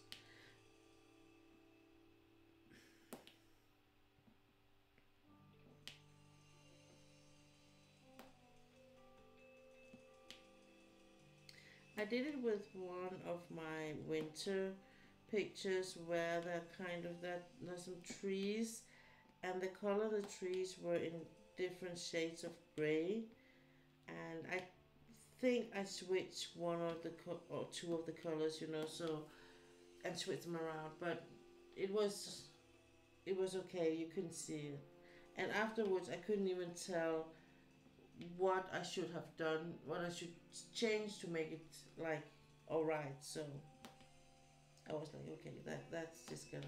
I'm just gonna leave it. I'm not gonna take everything up or remove all the gray colors just to put them down again. That's not gonna happen. Oh no, that is not gonna happen. So let's see. I'm gonna have some hearts and this one.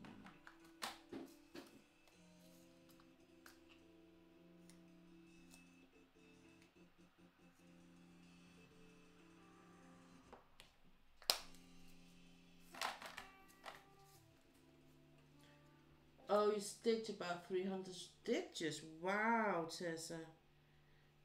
I need to stitch too. I really need to stitch. Um,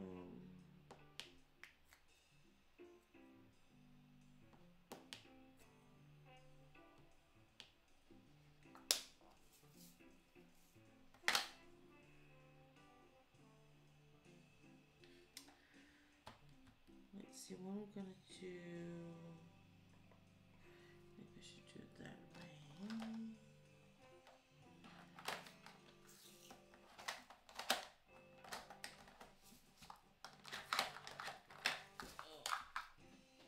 The music is a bit stupid. Let's do it that way.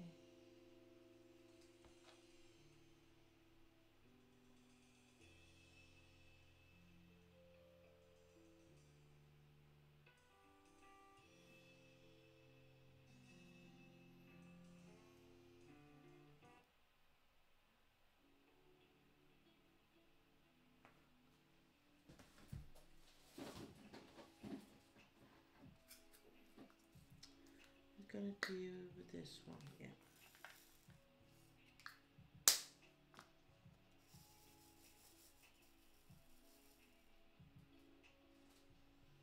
I need to catch up to where I was before on Mom's.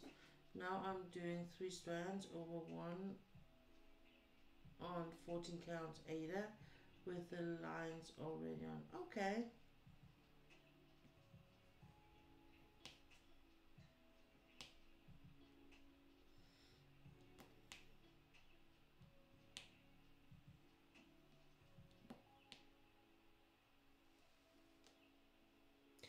I think I'm gonna go with a couple of more of the stamped cross stitch before I'm gonna jump into a counted one. I feel like it a bit, but I haven't even finished the other one yet, so maybe I would change my mind and just go for a counted one. I'm not sure.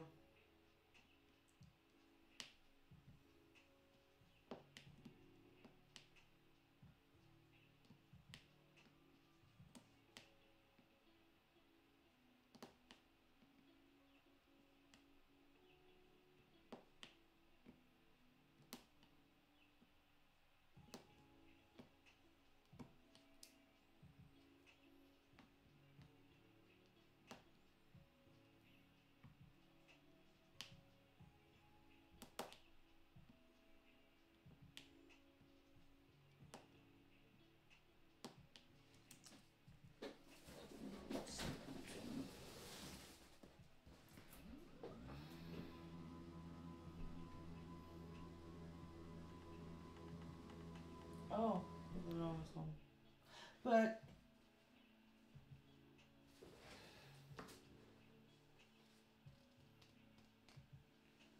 as long as you stick to one 10 by 10 square, it's easier. Yeah, probably. Like I do with my conversion thing. I'm off to a Zoom meeting. Hope you all have a great weekend and thanks for the stream. You are so welcome, Bao, and thank you for stopping by.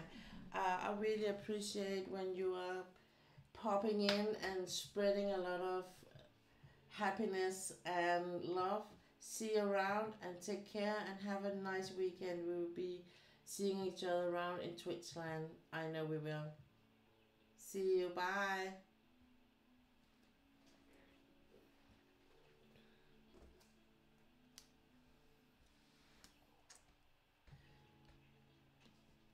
I am still a bit intrigued by the counted part, you know. And doing like I was thinking of doing, you know, the one I'm doing in the diamond paint, but maybe I could do, just to do something really crazy, do the, if I can find that in cross stitch, the J War, the lion, the stars, zodiac sign lion, J War made. I couldn't get it as a diamond paint, but maybe I can get it as a cross stitch pattern, you know.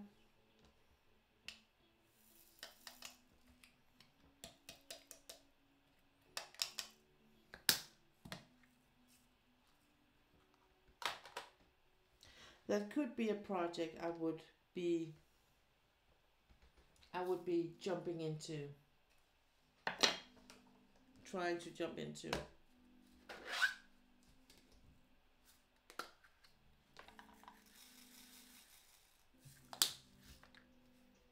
But then I would absolutely go for it's gonna be when I have another mount I can use to sit with.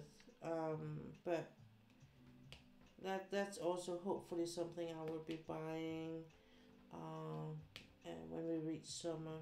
Then it should be possible for me to buy something again.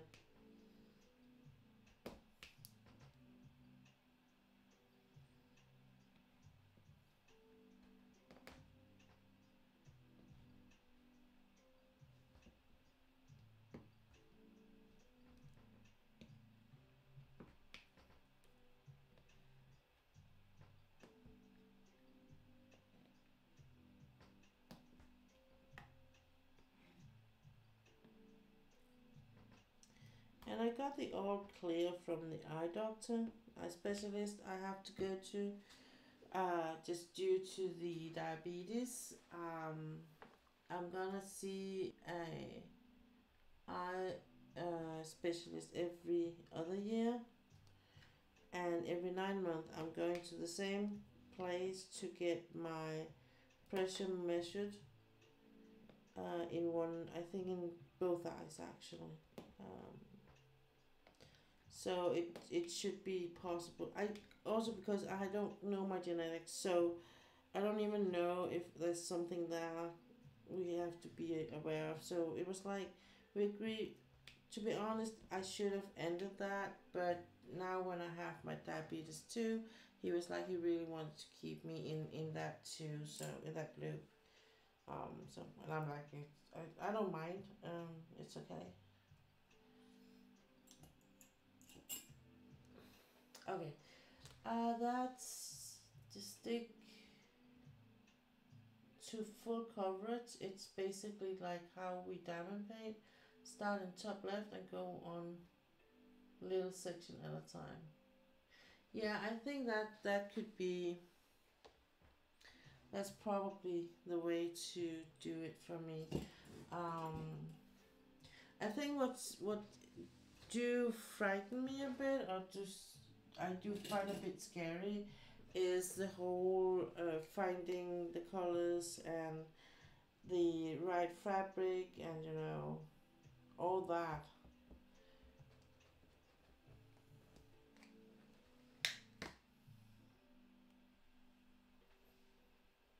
And I was thinking of maybe trying to. The next time I'm gonna buy something, I'm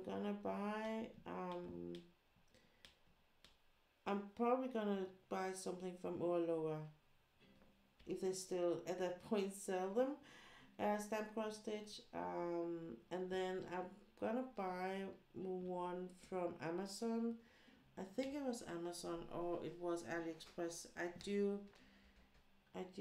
I'm not quite sure when I'm saying it, but one or the other place I could choose whether to do, you know, the usual floss or a silk floss. And I think I want to try the silk floss. I actually think it was at AliExpress because I could buy some of the really big Chinese landscape pictures, cross stitch pictures from there.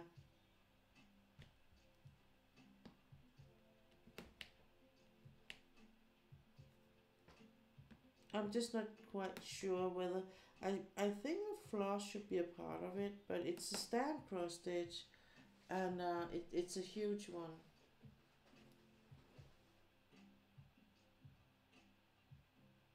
And you do it that way. It's just a little 10 by 10 cross stitch, not intimidating.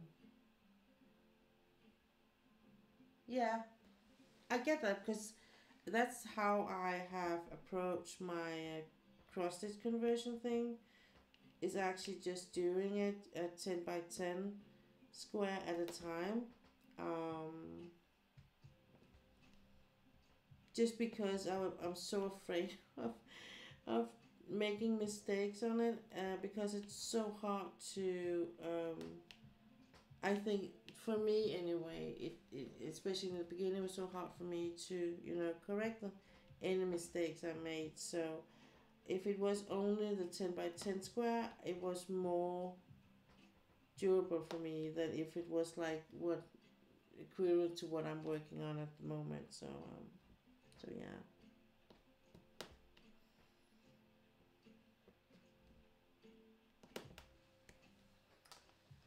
It's not half if you start with a counted kit. I buy a pattern of Etsy and get my right Aida and the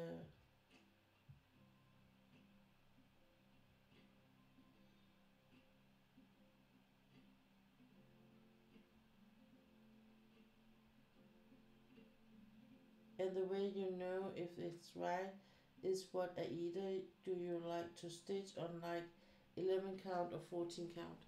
Oh, okay. I like to do it with the where I only use two strands like now. It's 11 count, I think.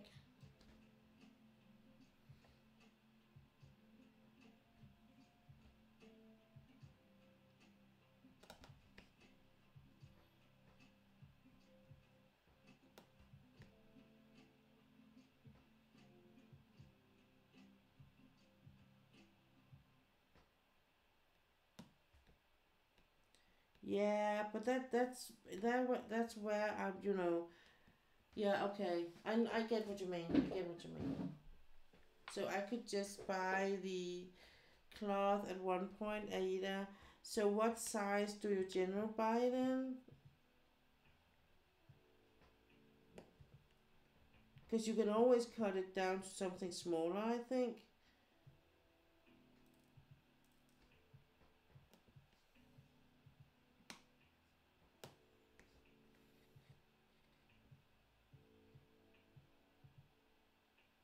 Is it that way around? I can't even remember, Tessa, to be honest.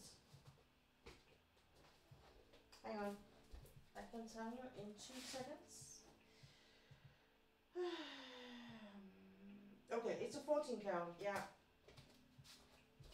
Because it's a 14, it's a, I use two strands for the one I'm working on, so it's a 14 count. You're right. You are right.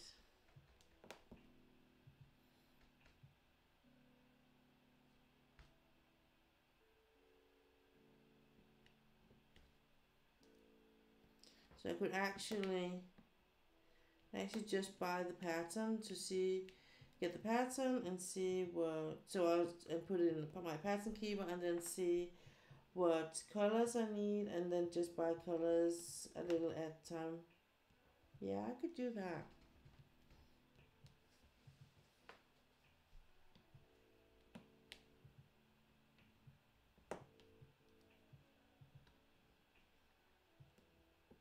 It's just when I've been, you know, browsing and on Heaven and Earth Design and some of those places, I feel it's so hard. I feel it really looks like something. Um, it gets really big in my head. There's a lot of things I need to um know or take into counter. In my head there is, you know. It I know it's probably not that hard, but you know how it is when it's things you don't know how is. So that's why I really like this one, because with the stamp cross stitch, I'm just gonna pay for a done package, like with the diamond painting kits. I don't have to, you know, buy drills a little at a time in colors I need. I can actually just buy a whole complete kit and just moving move on it, you know. But it could make sense to get some flowers at least, just to have some in the silk way maybe. I really want to try to work with silk thread just to see what the difference is.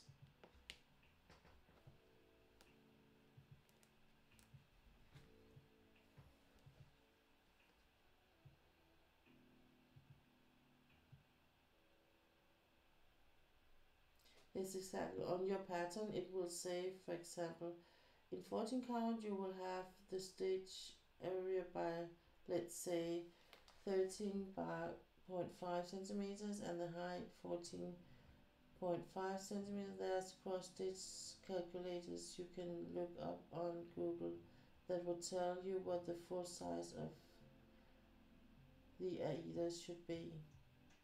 And that's where I'm kind of getting lost, you know. That's why I'm like that. I think it is like an easy thing, but in my head this gets complicated. Yes, head is like going from crawling to running a marathon. Yeah, yeah, and it's not wrong if you just want to use counted kits. It is more limiting, but just goes what is right for you. Yeah, I think I don't know yet. I might be going with what you're talking about, but just getting the materials and maybe, the pattern and then the thread, the floss, and then um, at the end buy some Ada, the fabric. So I might be doing that as a summer project. We'll see. It depends a bit about how long it's gonna be before I'm done with the picture, with the project I am working on. Um,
okay.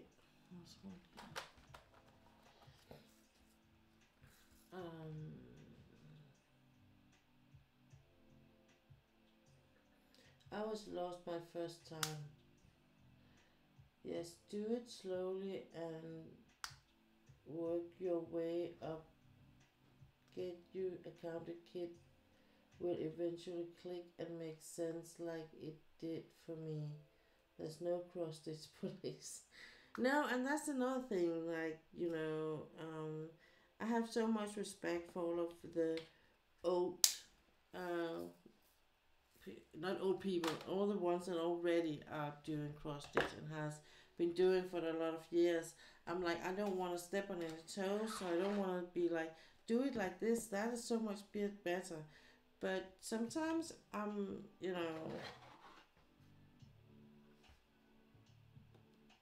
sometimes new people brings new things to the market, so to speak. So it could be that maybe the ways I do some of the things is better. It's working for me. I would say that much. It's working for me. Um. So yeah. So I'm probably gonna do some cross stitch Sunday. Just because. No, I don't know yet. Um. I will say it's either gonna be cross stitch or it's gonna be the conversion, cross stitch conversions. Either or. So, oops. So we're very, very close to the last line. Let's see. And it's 10 o'clock. So it's not even that late yet.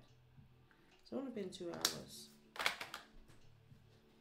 And we have been talking a lot and laughing a lot, so it's not like I haven't been active on the chat. So really, it's a good combination. I love it when it's like that. I don't mind being here where it's a quiet night like it was Thursday, where it was mostly just me and Ulla for the most part. But it's also very, very cozy and chill and just have all of you stopping by and say hi. I really appreciate that a lot.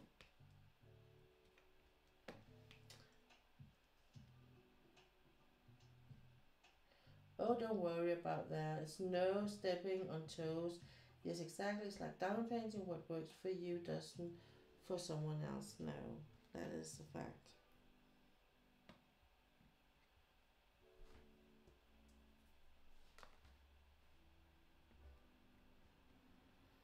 Yeah, and I think like this is my first one, so of course I'm gonna do some mistakes. I'm gonna learn a lot on this one. Um, so the next one is gonna be better and better and better, Again, practice does not make perfect. Practice make better. Repetition makes perfect at one point.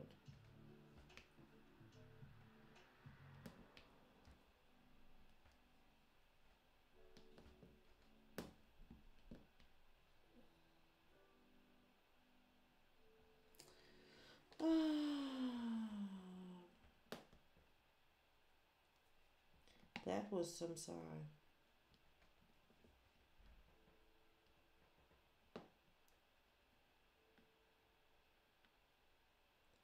So yesterday I talked about this summer event, so I will maybe I should just repeat it. So if you are watching this on a VOD or if you are sitting in here and listening, but wasn't here yesterday, some of the masters is events that Katie from Diamonds and Washi is doing some together with, and I can't remember his name, but his channel is Single and Placing, I think. I have it here.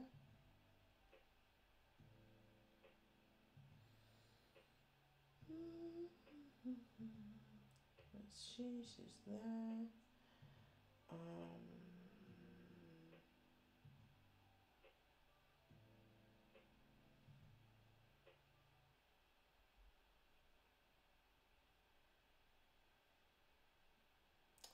Let's see. Anthony from Single and Placing. That is his name. Anthony. And, hang on.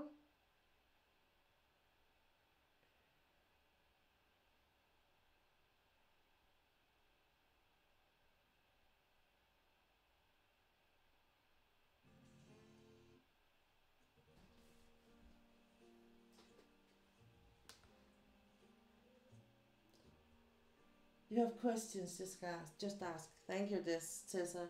And no doubt I will. If and when I get to that point, I probably will have lots of questions, knowing me. So some of the masters is a diamond painting event, and this year it will only be for diamond painting. As far as I could understand on Katie, previous years it's been all kinds of crafts, but this year it's gonna be only diamond painting. It starts June 1st and it ends July 30. So that makes it 2 months. It does not have to be a new kit. It has of course to be one of the old masters, and there will be a description on which one those are or what could be. What artist it could be. But it could be Van Gogh or Alphonse Mucha, or that could be some of the old masters.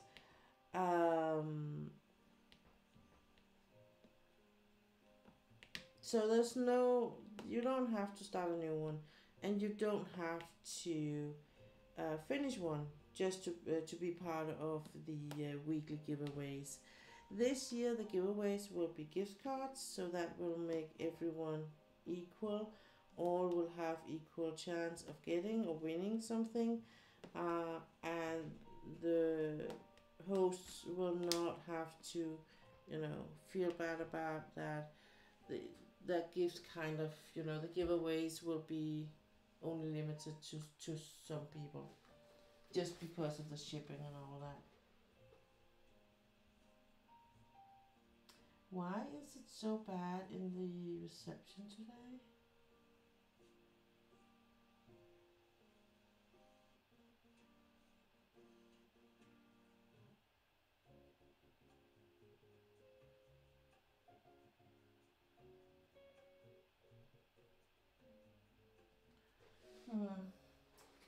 You know what? I'm just gonna try a thing.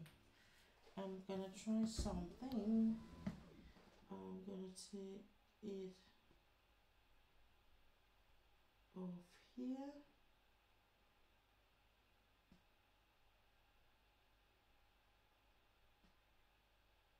No, don't.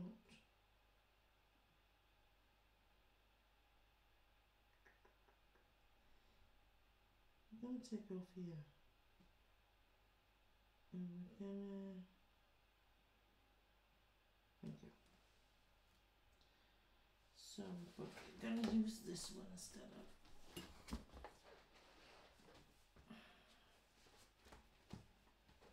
because I'm not gonna work on the cross stitch conversion today, I think. To be honest, I think I wanna probably prefer cleaning up after my latest work.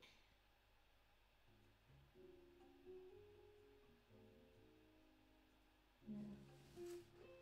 I think it's because my I wanted to use my phone to play, but it was like it can't take it from it's going through two devices for some reason. I could see, and I think that's partly why it was like not coping very good with the music. So I'm gonna see if that helped a bit maybe.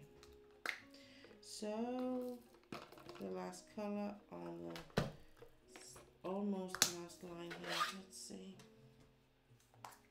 So when I'm done here, I'm gonna put the leftover drills in small Ziploc bags and gonna put it aside. I'm not gonna put it away because I will be doing a review of the picture, not tomorrow but Sunday, because that's when my Danish followers will be here too. So I'm gonna do, I want to show them the finished result too.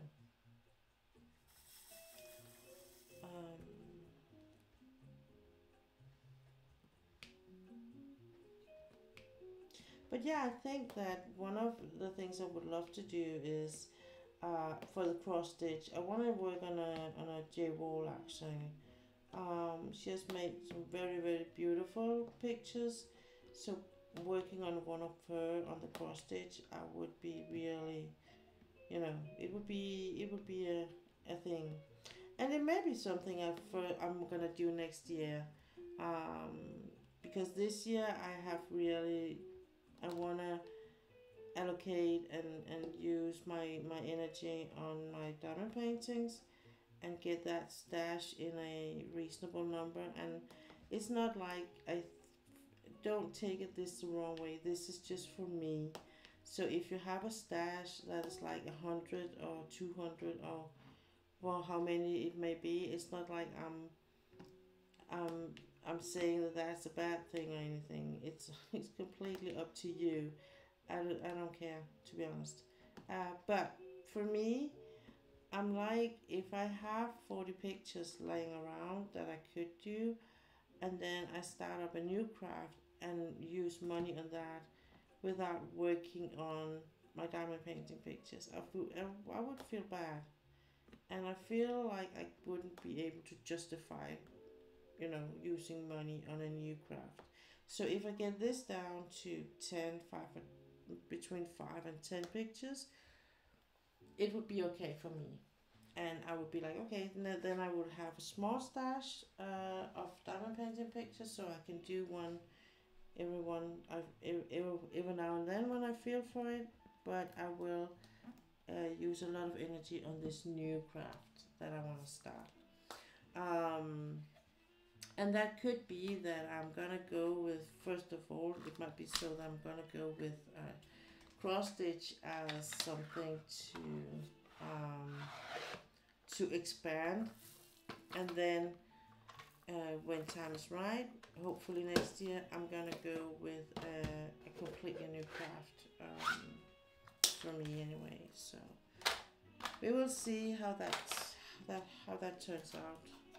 We still have a lot of unanswered questions around here to how the future is gonna look like with the house and financial things and stuff like that. So it might be that we will try and sell this house a bit before than we have originally thought we would, just due to some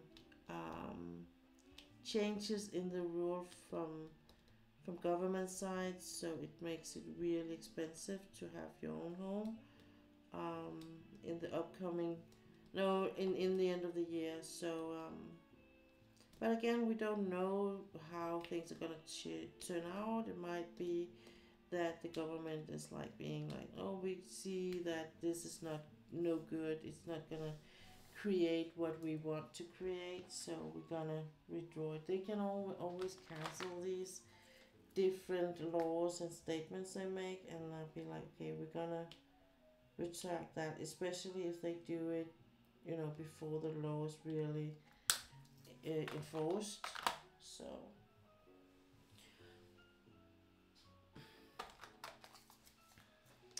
So we will see what happens, but that also means that I'm in some ways with some of my craft things, I am like standing by. I'm putting it on hold to see what it all ends up with. So that's how you do it, right? When you don't know, you will have to, you know, first of all, you will have to make a lot of difficult choices, I think, and it's always hard when you know you have to put something away in order to put something, to take something in, but the hardest thing with the decision about wanting to sell house next year is that we have decided to put the whole puppy thing on hold, and that means that we're probably not going to get a puppy until the one we have is gone. So that's a bit of a hard one, but we will see whatever happens. It also depends on where we kind of end up, you know, because if we end up living a place where we actually will be able to have 2 dogs, we will probably get a second one quite quick after we moved into the new place. I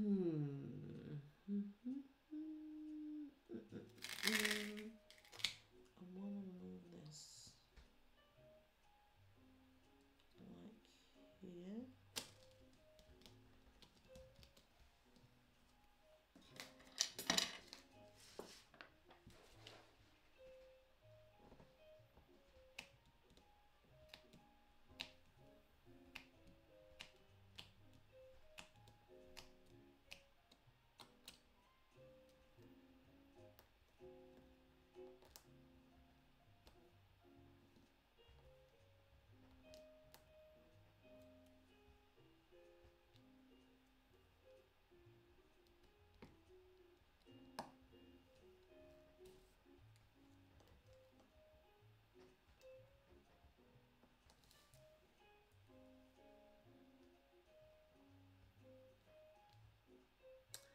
Or maybe I should just, you know what?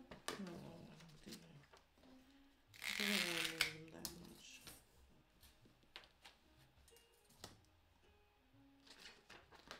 That wouldn't turn out good.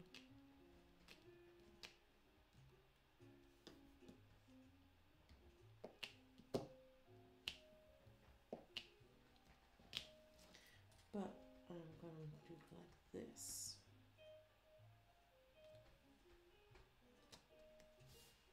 So I will get my, because then I can, what I do is I kind of just put them up here. So I'm not gonna put a pressure on the drills, and because there is room for them, it's just it's 1/2 millimeter, so that sounds like a good plan. Yeah. I'm missing out here, so I'm gonna do that to begin with, just to see if I can do it. I think I can.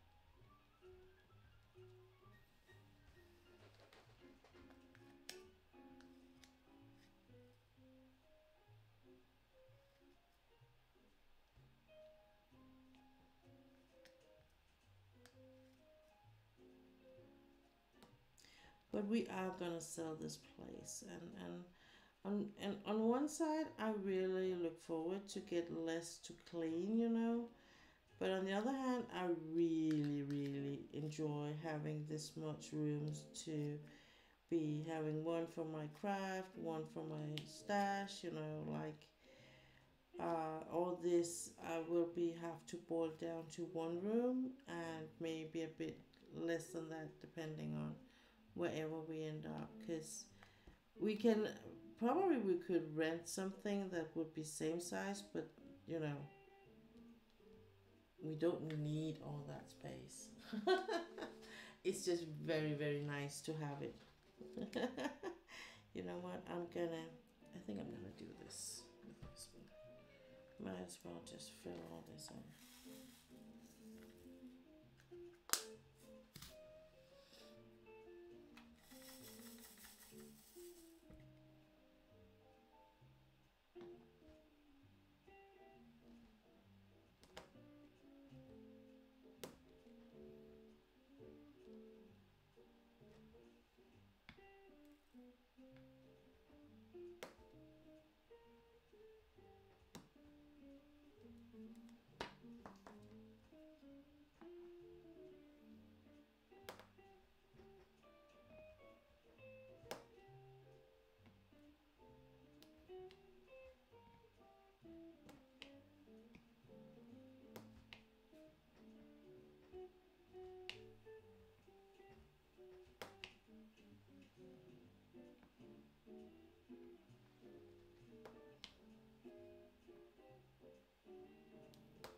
So I think actually everything will be okay.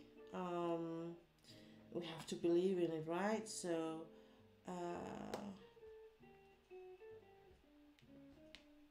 we still haven't got an answer, as far as I know anyway, from the bank, whether they can help us or not. I don't know what is gonna end up with that.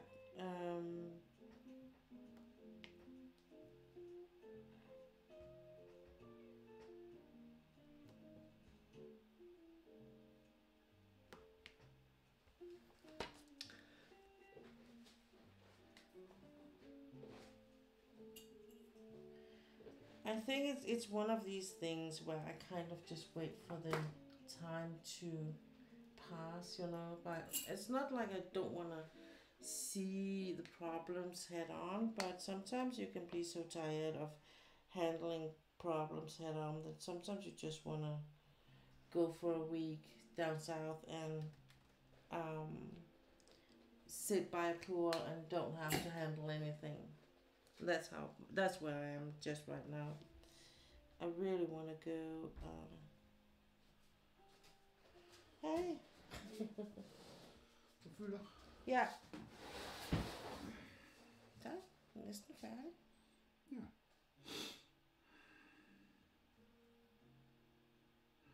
Du sidder så? Jeg er travlt. Skal du med til Pernille i morgen?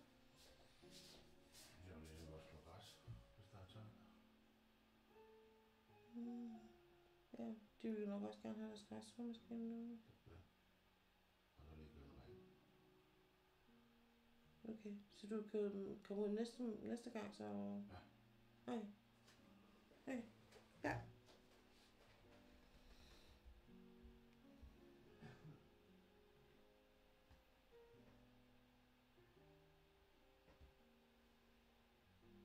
Night hobby.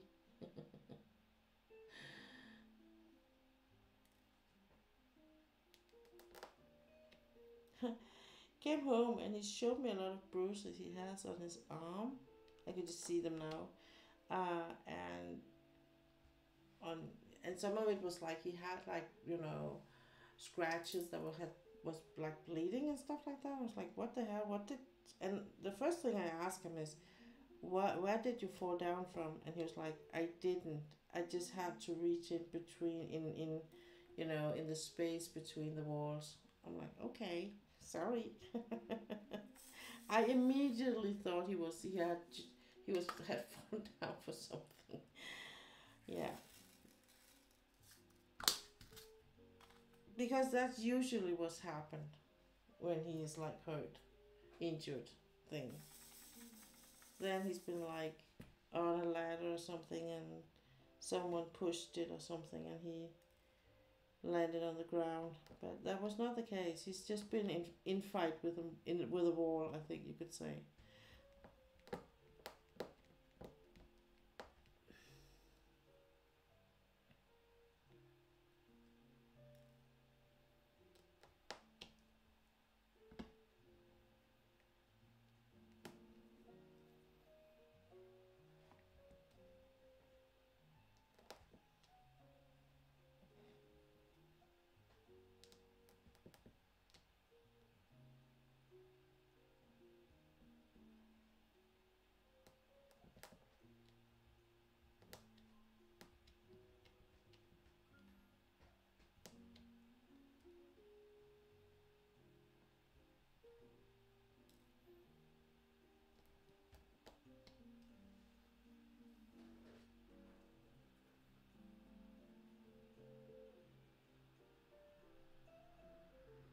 I got to go to a job site yesterday.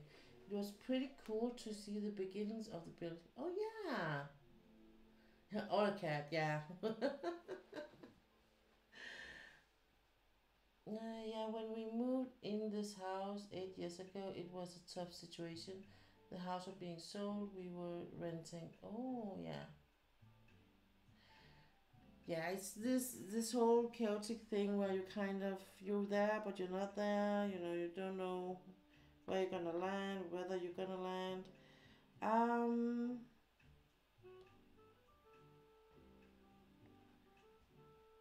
it's just things sometimes. It it quickly becomes one thing after the other kind of situation, I think. And that's where I think it's a bit hairy, you know. I'm really in the need of just having just almost just some days where I'm not gonna, you know, think of anything.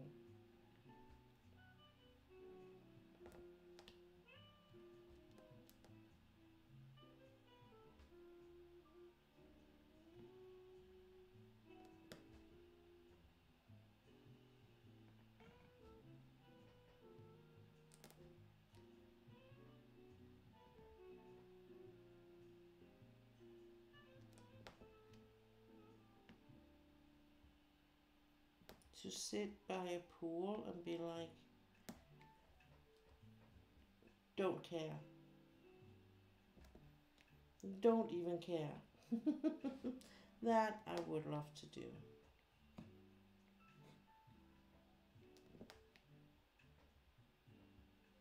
But that's not gonna happen anytime soon, that's for sure.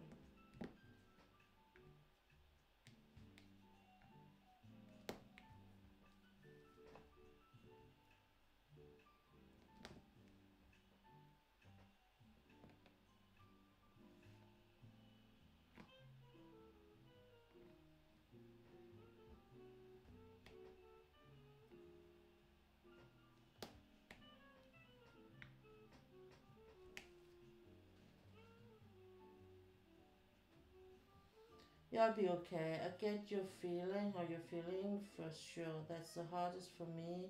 I like a plan and feeling secure. Yeah, I know. I will know what you mean, Steven. Um, yeah, I think, and I think that's one of the thing about at the moment is there's so many things happening that I have absolutely no control of. Whether um, not that they're happening, not how it's gonna end up. Um, you know, it's out of my hands because it's not me in that sense, but it is me because everything that happens to him happens to me. He just don't get it, and that kind of pisses me off sometimes.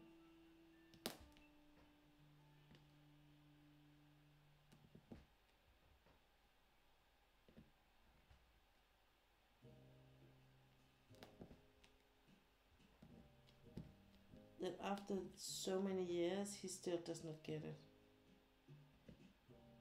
In the way that it's not that I don't love him, I love him so much, but sometimes I'm really tired of him.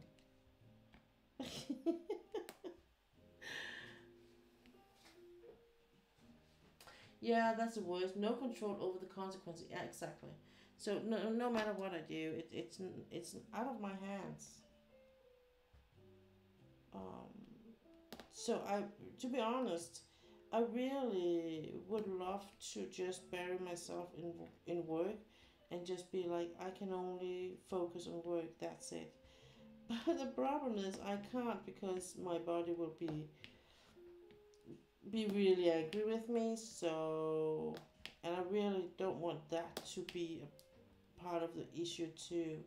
One thing is all the other things going on, but if my body would be like, okay, you are too stressed out, lady, now we have to rest, I would be like, oh Lord. But still, that is a bit scary. That not even are we a lot like, on a lot of areas or points, but our hobbies are all also a lot like. Oh, I wonder. I wonder. No, but it is. It's just frustrating sometimes, I think, and you can get like it. It's not always easy just to shrug and be like a dog and shake the water off. It's not like that, and I mean, I just have to remember that I need ways to regain balance, in a conscious way. Um, because this could be potential all I need to go into depression again, um, without realizing that's what I'm doing, because I'm so hyper focused on all the other stuff that's going on, and not careful enough by, um, getting my nerve system to relax enough, um, and decompress. And that's something I have to do it manual, and be like very conscious about, this is what I do, to get my nerve system to kind of bounce back. And I think that's one of the reasons why I actually had kind of the urge to go and sit at a cafe, and just be, maybe have a good book with me, and because I've been doing that before and I enjoyed so much, but I was so tired today, so I was like, that's not gonna happen. But I actually thought of doing it Monday instead of, as I have Monday off. So, and this Monday I'm not going anywhere. I might be going somewhere, but I don't have any appointment this Monday. That was what I meant.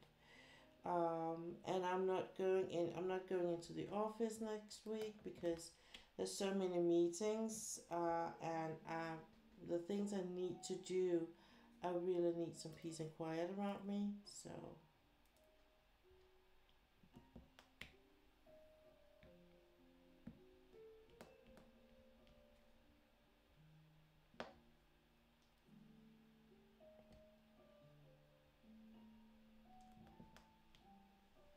and I just realized, as one of my lists I didn't get to put a name on. Oh my god. Well, that's gonna be Monday. I'm not gonna do it now anyway. So I just realized that I didn't write her. It's just because you made me think of words, Steela.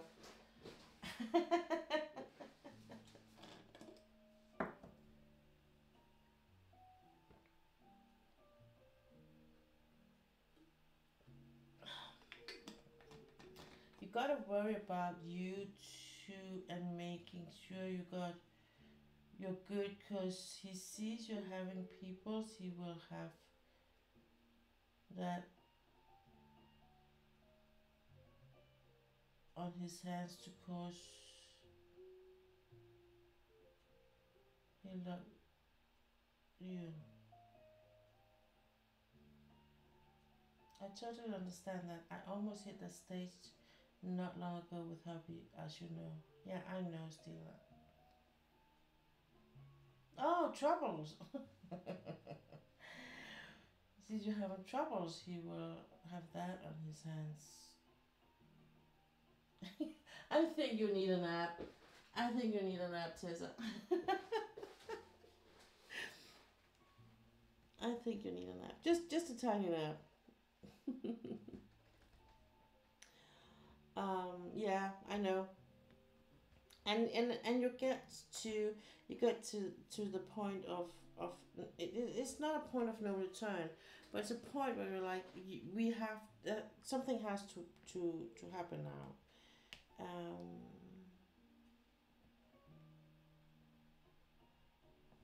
And the changes need happening.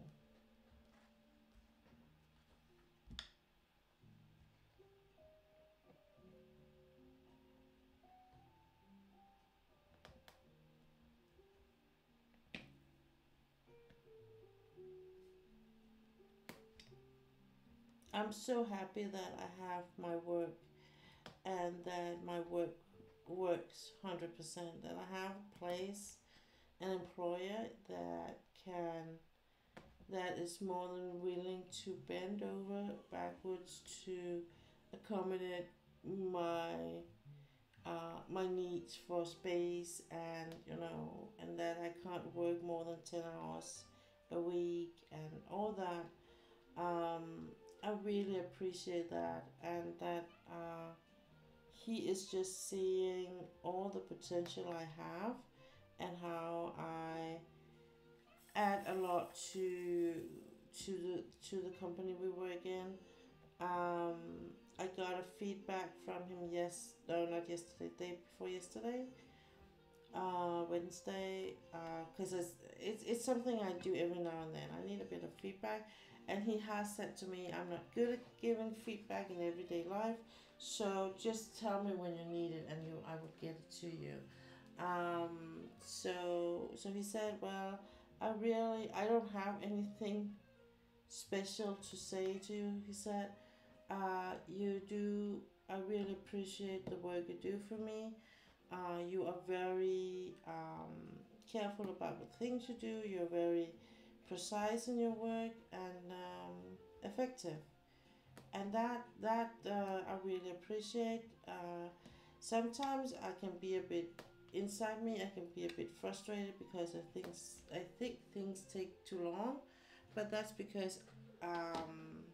But then I'm like, I'd rather have they take a bit longer and they're right, even though I know mistakes does happen. But you do a lot of things the right way, and so I do know that's just because that's the way you work, and you are very careful in your work. So because you want to do it the right way the first time. So so yeah, and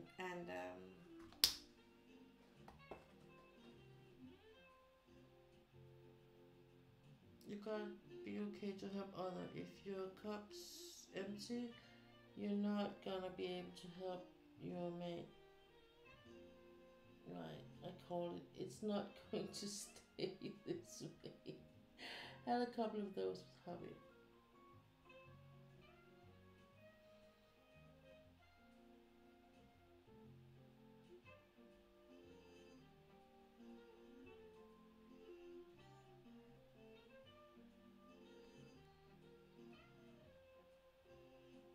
Mm.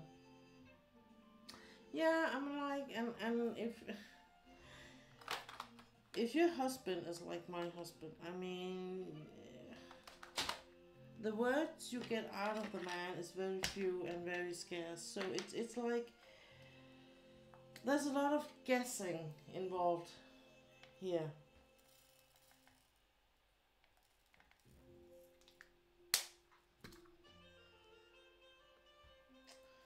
And I mean, that can be a bit frustrating every now and then.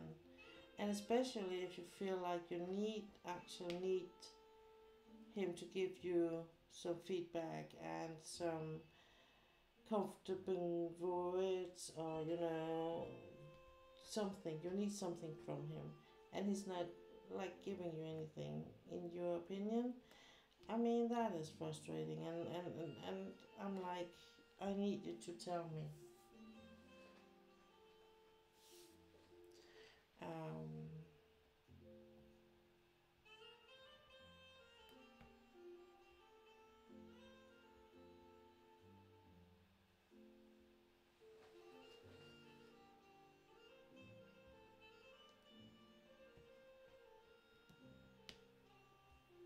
and I have tried to be as honest as I can and be as direct as I can, so there's no like, it's something I misunderstood you, I thought it was different, or whatever it could be. So it's like honest and straightforward. No goofing around. But yeah.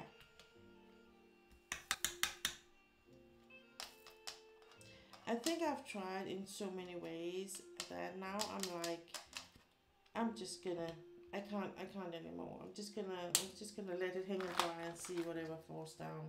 What stays up and what falls down.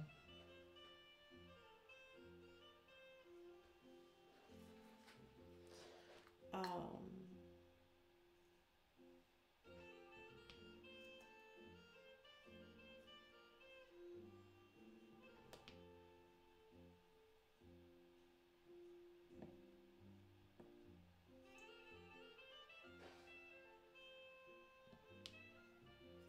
just a small thing about the reply to the union. I was like, he didn't even tell me whether he would reply on it. So only when I got kind of get all worked up about it, it's like, oh, but I did yesterday. I wrote on it. I was gonna ask you if you whether you would help me. I was like, could you just say something then? Could you say Monday that, honey, this is what I was planning to do. So maybe Thursday, Friday, I want you to read it. If you want to help me, then you could read it there. Something. So I'm like still kind of part of it.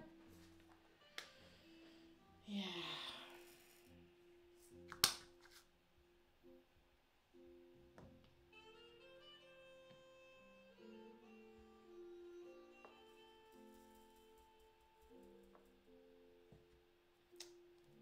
Those men, you know.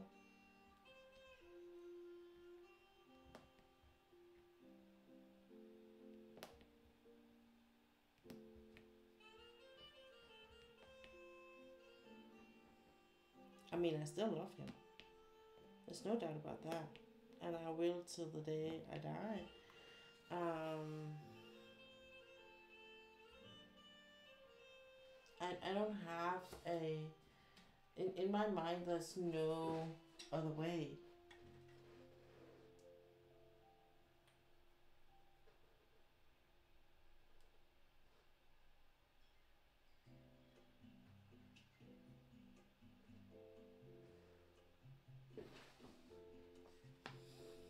Yes, that happened to us, but he quit his job in 2013. I mean, I got it.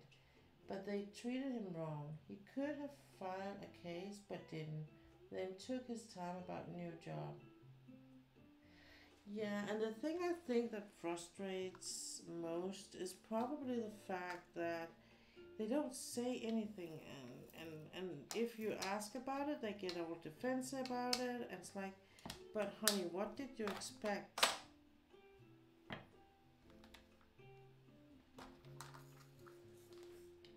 I don't know. I'm not married, so it's just guessing for me.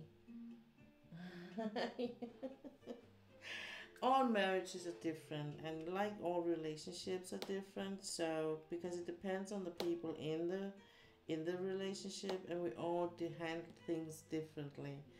And it's just the only reason why Steele and I are like this is because apparently our husbands is a lot um, like we are a lot like each other. They are a lot like, so we can recognize a lot of the things that we described. I think that's.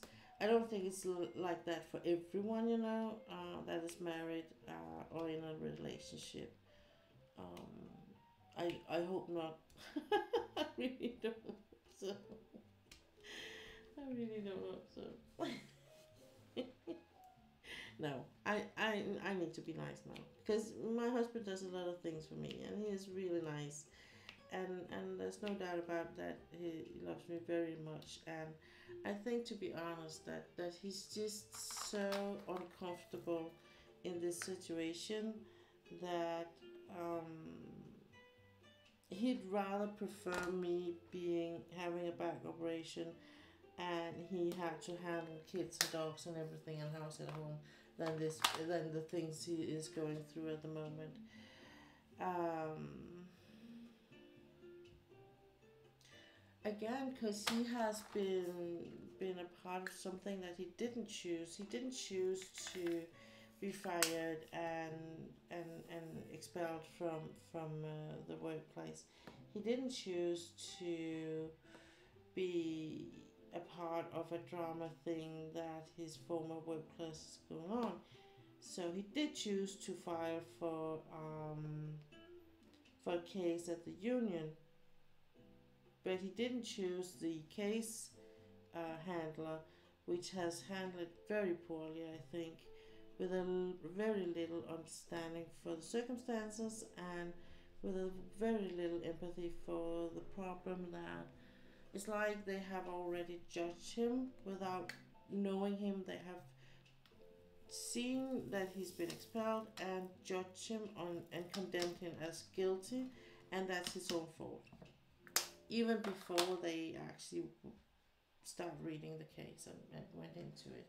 So and that's what he tells me, and I haven't been part of it. Like I wasn't listening in on the phone call, but just the fact that how he was when he had those phone calls told me that he had not felt like he's been like listened to, and he did absolutely. It was he had like a experience with, like, he had to defend everything, like they were not like they didn't believe what he said, like it was almost like he was they didn't say it directly, but they almost accused him from lying. That's how the vibe he was going with. So I do get it was hard, and it's hard. It's not that I don't. It's just that you know.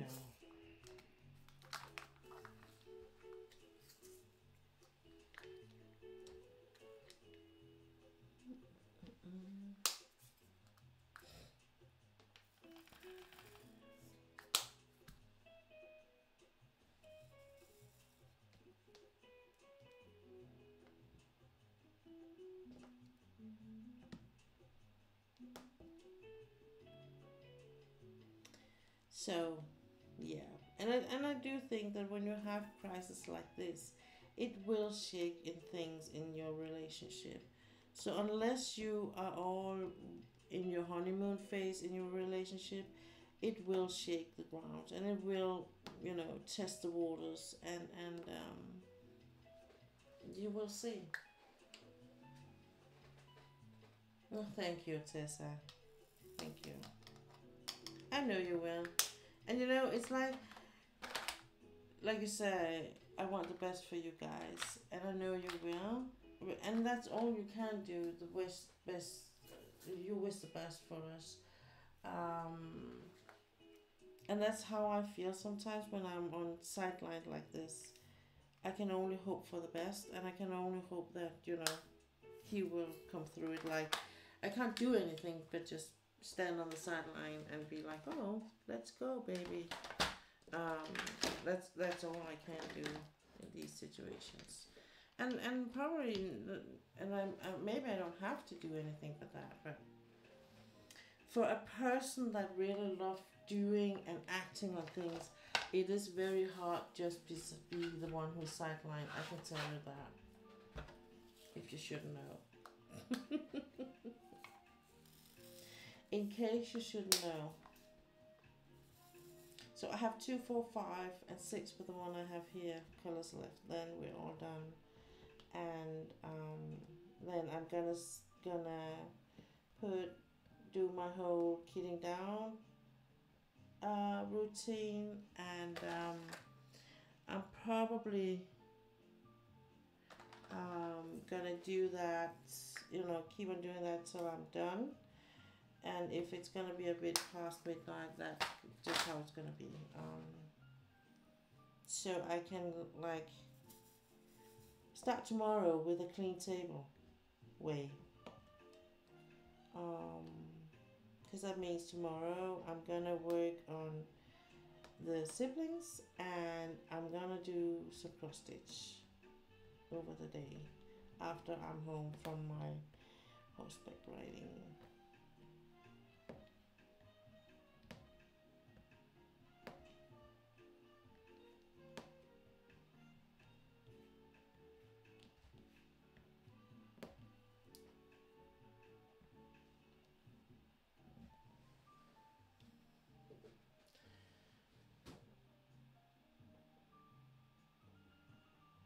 Fact, I just send positive vibes, but I'm also a believer as I've gotten older.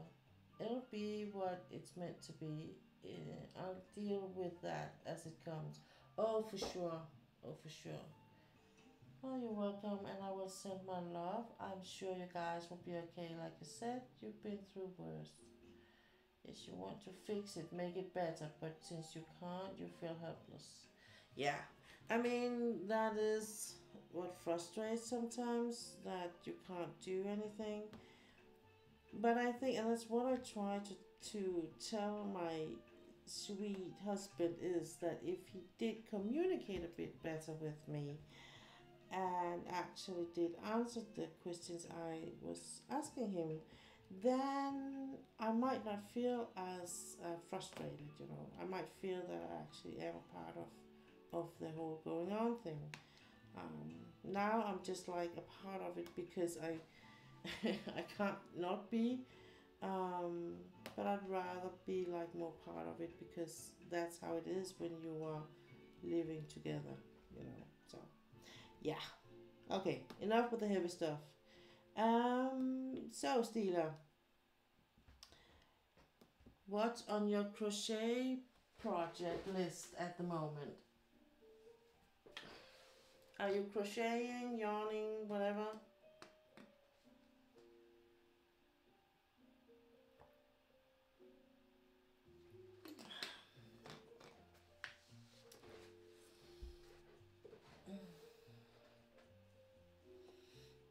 Or are you playing Palia?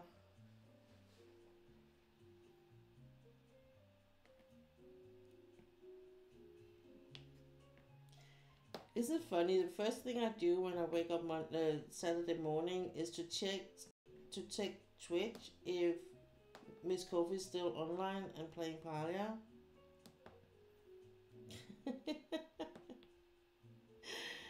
Oh man. And the second thing I do is write good morning and go to bed. Sacred Haze, welcome in. Thanks for stopping by. This is playing with her floss. Sacred Haze is playing with her. Never mind.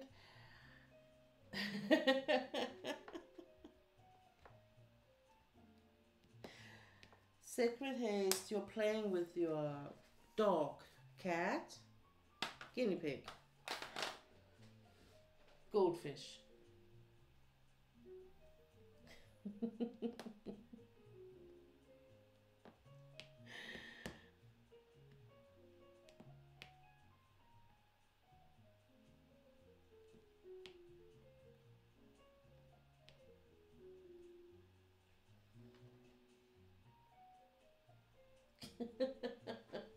This is a wholesome channel.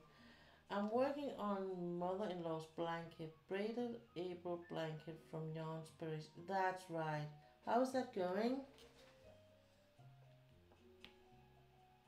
Are you happy working with that? It sounds like a bit of complicated, but it might just be me.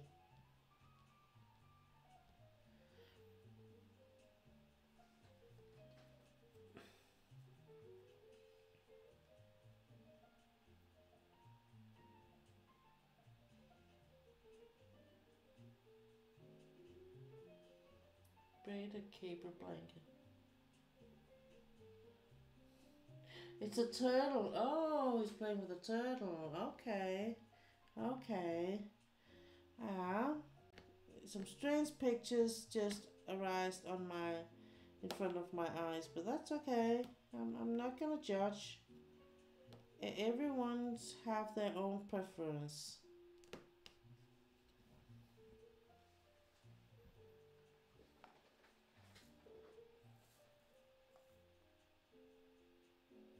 On my fifth skein, a little complicated, but just a 8-row repeat. Okay, okay.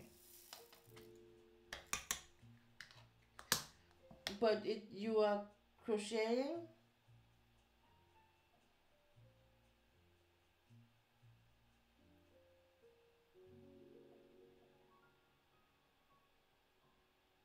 I'm guessing, as it is your strong side. I mean, I'm working on small cloth thing, towel thing. That's what I can do. Easy enough. I don't have to look at the pattern anymore. Just keep up with the rows. Oh yeah.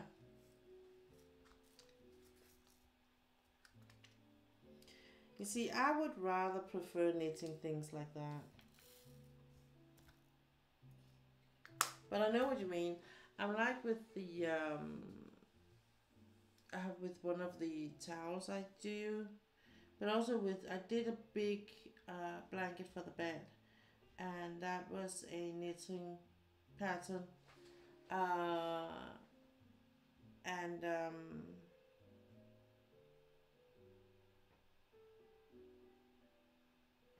what the hell did I went for there?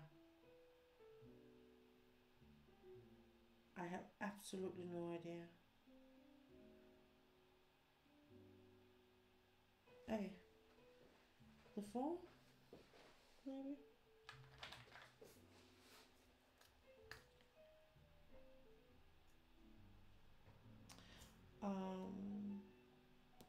But that's what I looked at one of the pattern for some of the cloth I'm crocheting, like it, and it's like it's to me it just it almost makes me dizzy looking at the explanations, like, oh no, okay, I'm already giving up before I even started.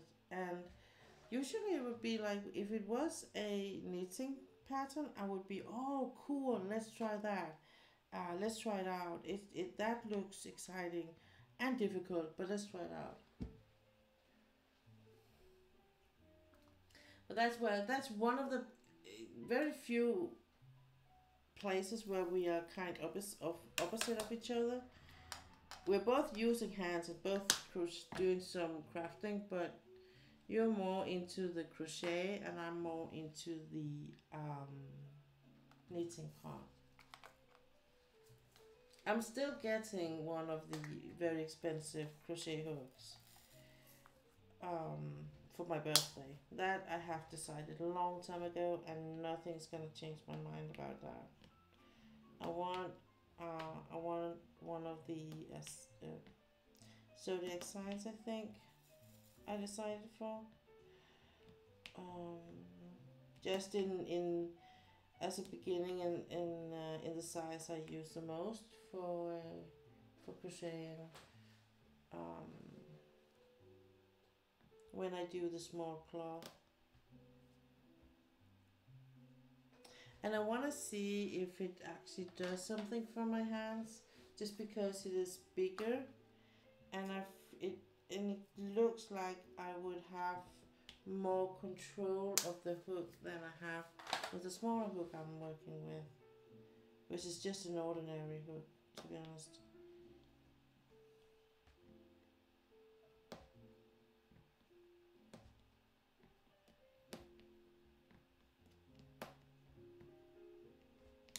Oops.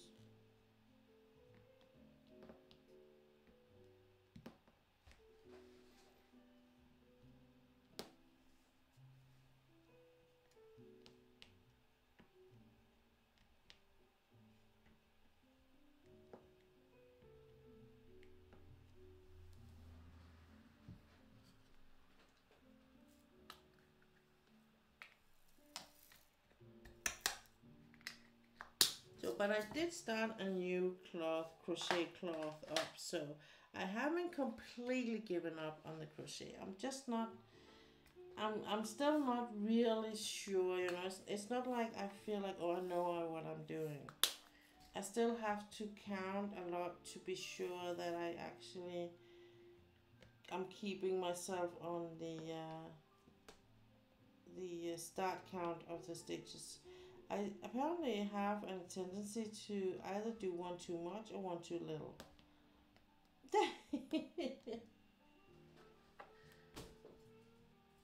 That's what I did. My most used hooker size were my first pick for the fancy hookers. At least that's what I call them. And now that you're a mod, you're actually allowed to call them hookers. Apparently they trust that when I mod people that that you can, that if you say so, it's okay in my channel.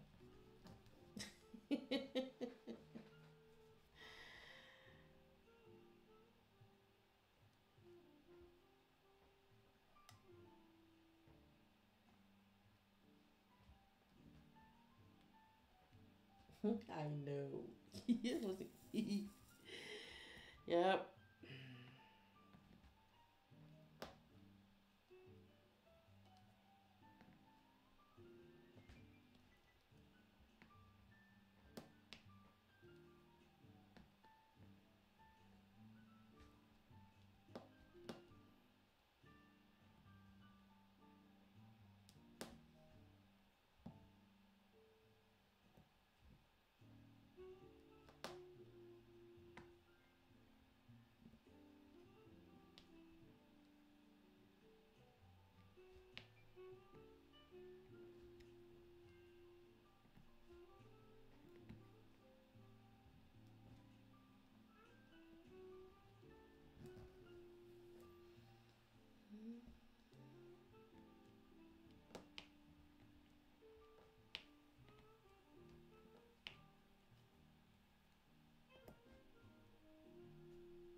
That means there's only 2 colors left, and we're done.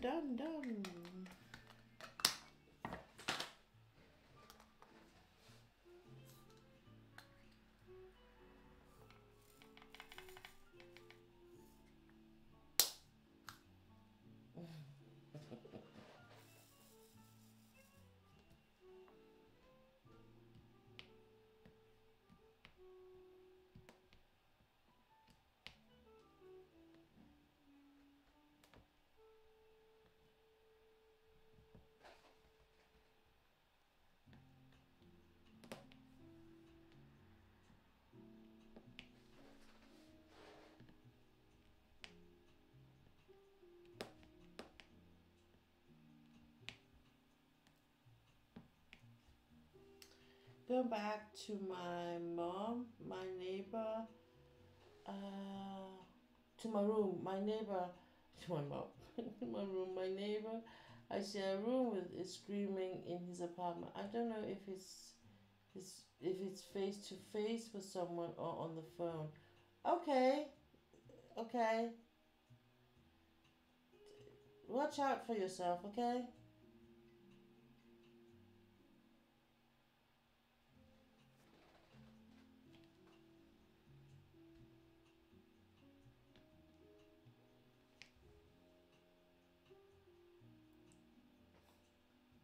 Oh, you share a wall with. Yeah, okay. That makes sense. So it's the one that is right next to you. Yeah.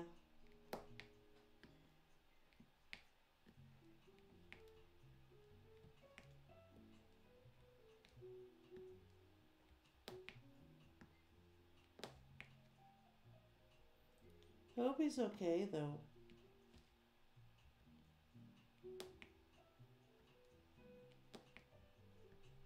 I remember when I was living by myself. I was living in an apartment and they were like it was like small. They have like ground floor and first floor, and then and then it was like a smaller area. It was not a big area. It was very very cozy, and there was living singles like me. There were living old folks and families, and the people next door were. Then you could have some of them was like split apartments, so it was one apartment in the ground floor and one apartment in the first floor, and some of them were like one big apartment, both having both ground and first floor. Um, and that was one of those next to me. So whenever I was sitting like in my couch up the wall, it was standing up next to the wall. It was touching the wall. And I was like in the evening where, if I was watching telly or so, I could actually hear them playing around on the other side, the kids, and because that's how kids are. But it was not nothing bad. It was not like they kept me awake or anything. But yeah, some things you can hear through the walls.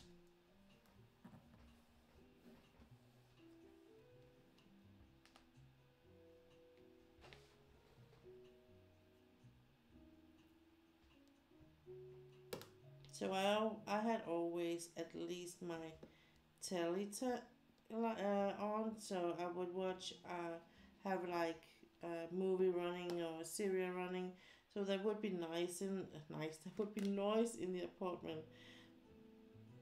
So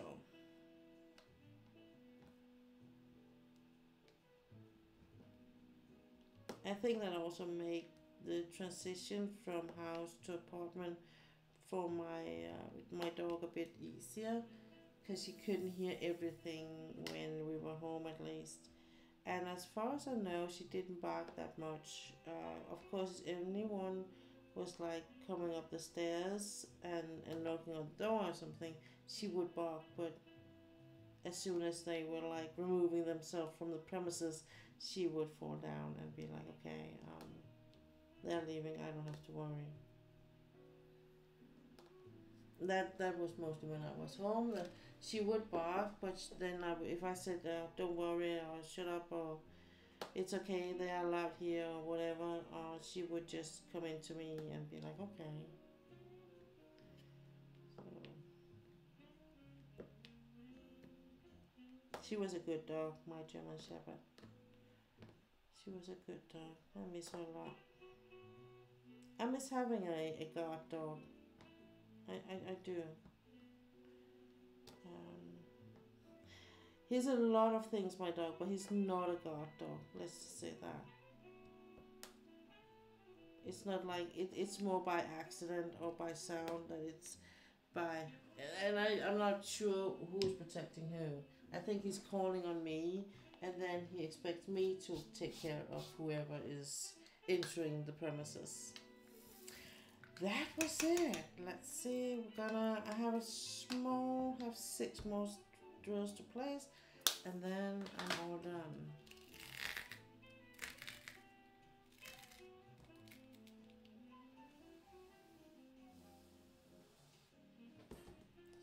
Let's see what we're looking at. Number one.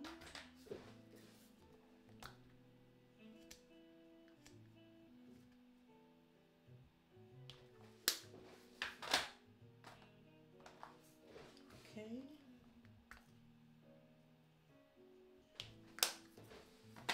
Oh.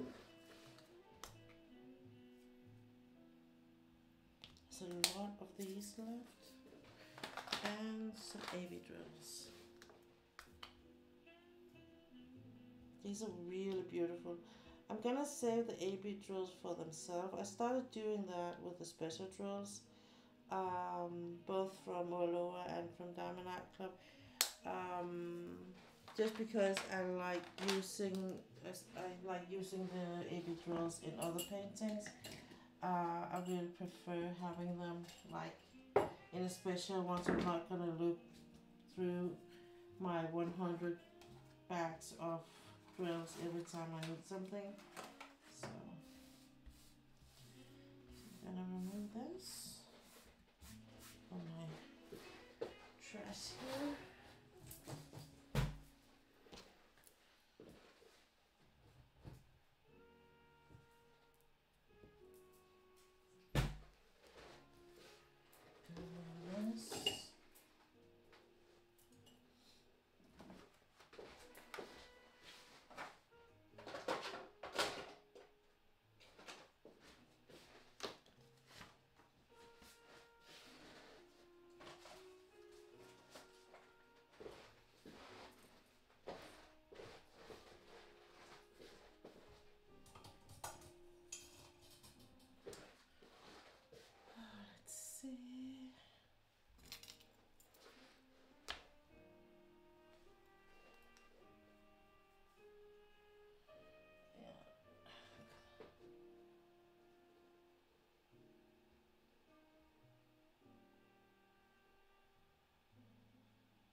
Zoom out further.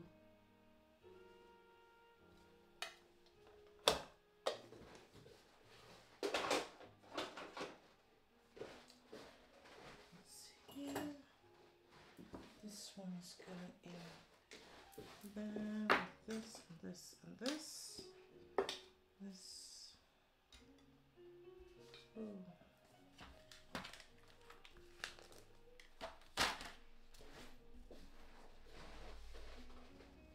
I need to write my new date. At least I didn't write when I started it. But maybe I can see that on my pictures I took.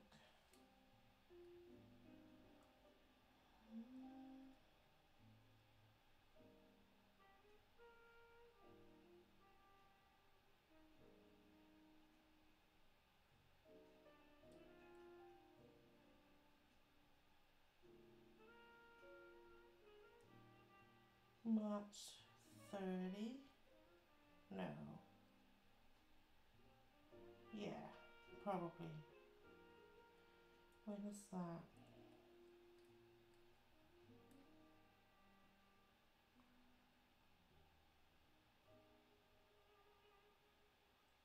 So I probably start. Oh yeah, we're gonna write 29. Yeah.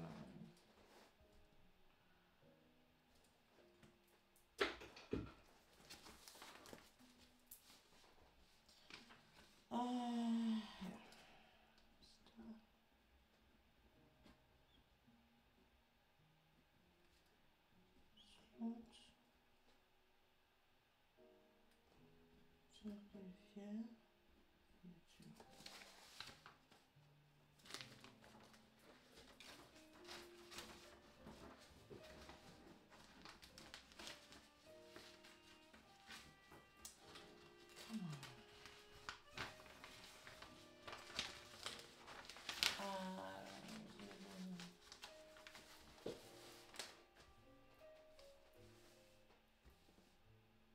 Oh.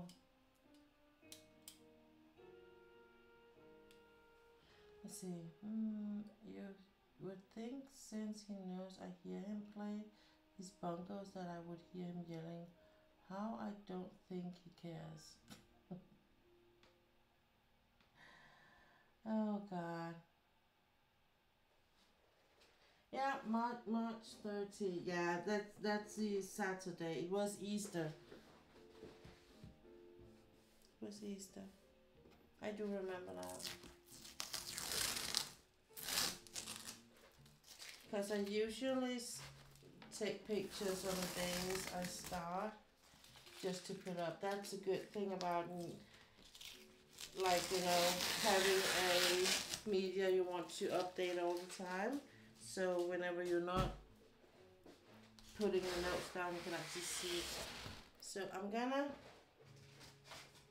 I'm just gonna remove everything so we get it on the flat surface.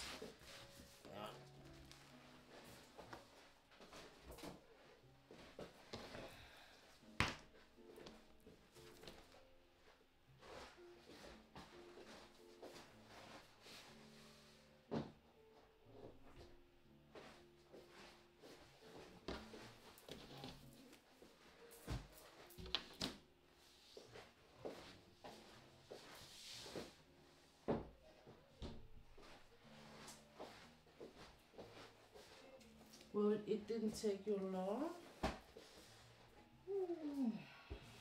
No. Yes, no. I don't know. No, I will say that no, it didn't take me long, and I think one of the reasons is because it's a 50 by 70, so it's not that big. That's one of the things, and it is when I do work with the mesh ruler, it's kind of, and it's like this. It's just, you know, I don't have to think too much. I just put draws down. So I think that's one of the reasons why it kind of just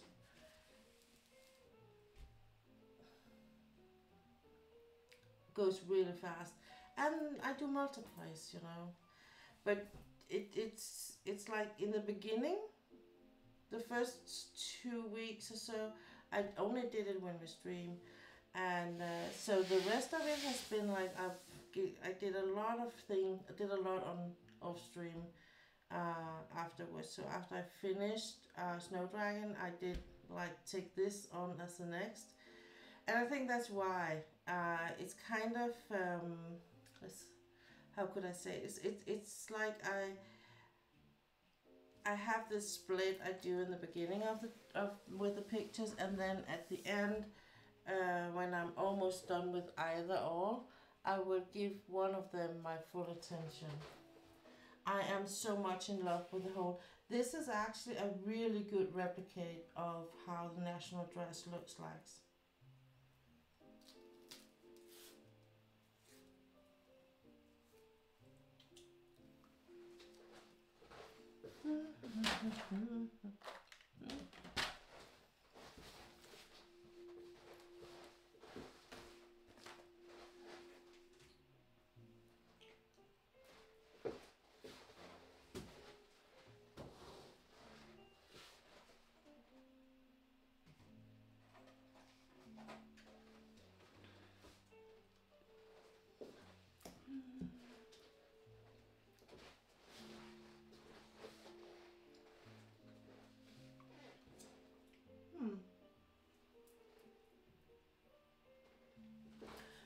I think I'm just gonna get the bags, the Ziploc bags, and then we're gonna get this down.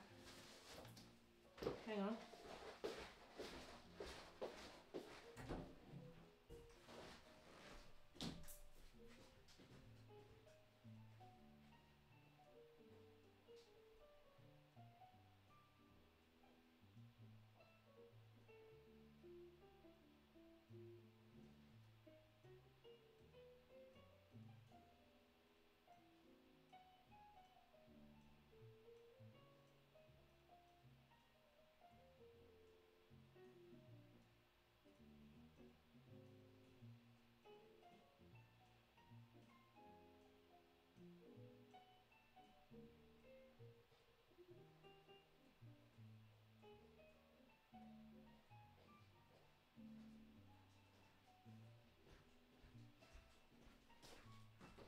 The thing is, with Oraloa, you get the Ziploc bags from Oraloa, so you don't have to. I don't have to take the other ones.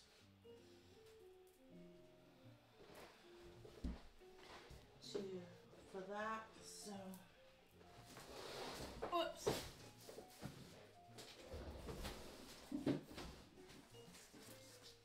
My banana. she turned out beautiful, more beautiful than you thought she would. Hmm?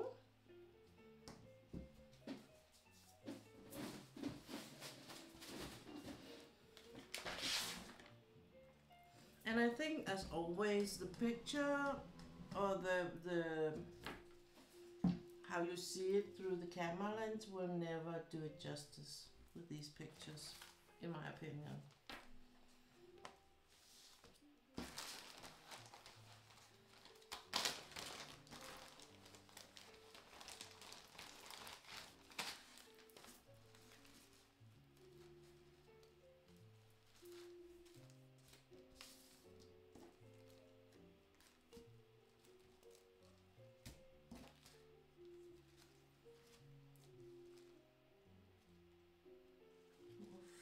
Mhm.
So I'm sorting the bags up here. That's just because I'm gonna do the same with containers, and then it's gonna be easy peasy.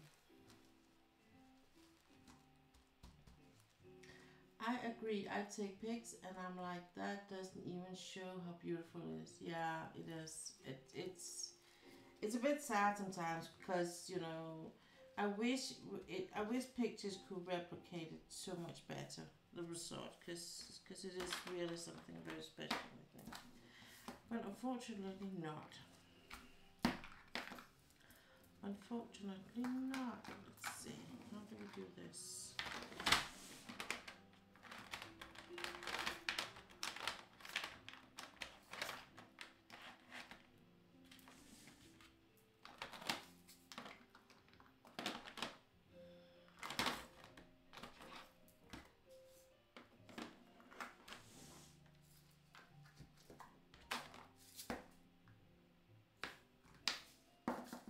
That was 50.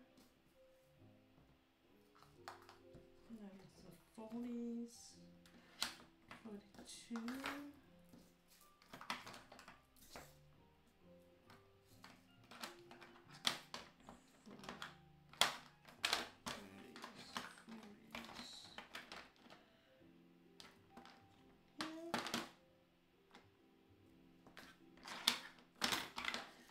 7, 8.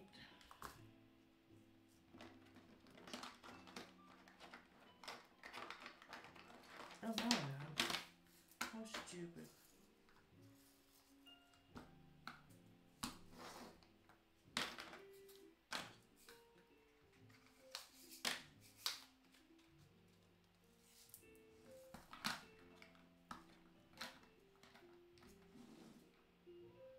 Okay.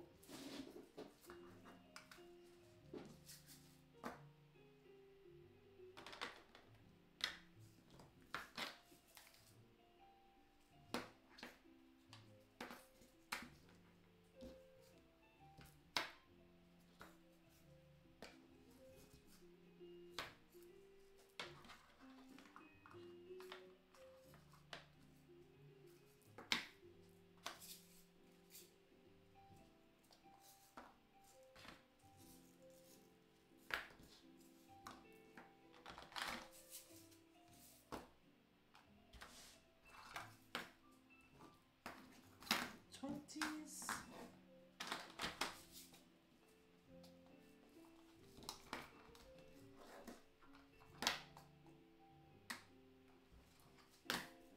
Ten.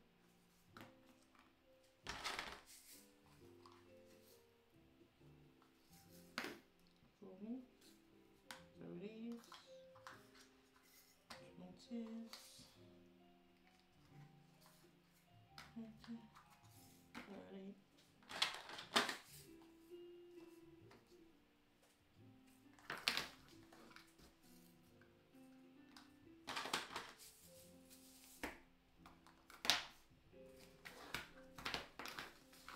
10.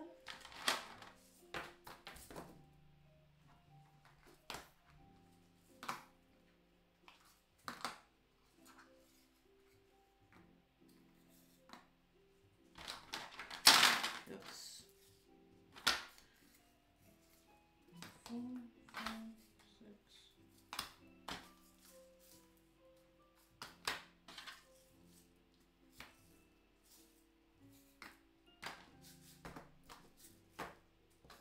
The 1. Okay. We're all ready.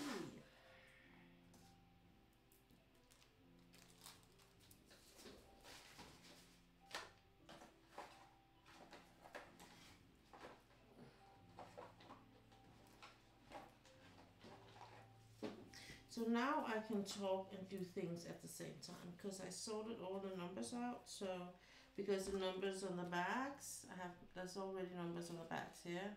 So they should, it's a bit important that they, suit the numbers that are in the containers and vice versa. So, but now because I put them accordingly, I don't have to think too much about it. I can just pour the drills up. I'm not gonna spend time searching for anything. I already did that.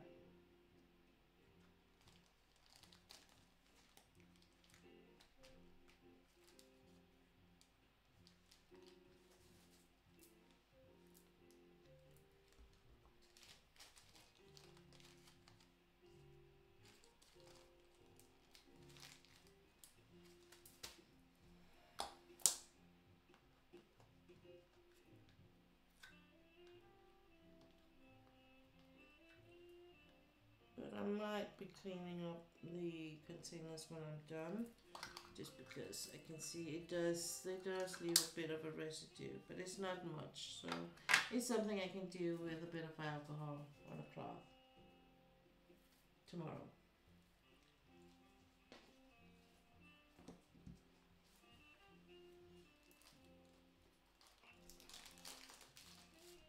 For now, I'm just going to put them in the bags and leave it with that.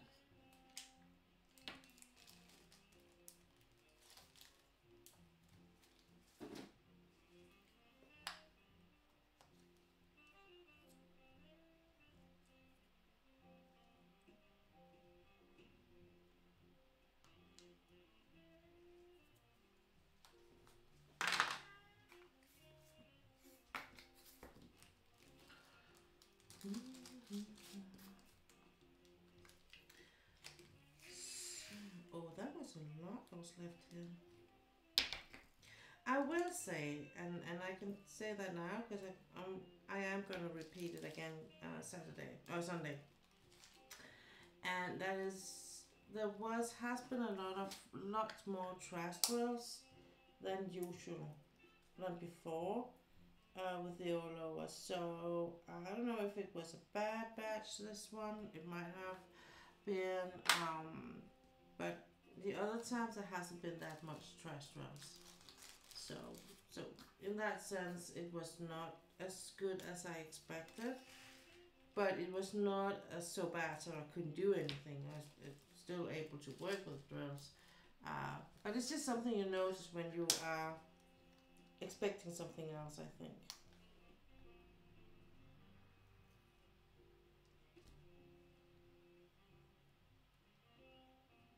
And I'm gonna rather tell them because I think they should know.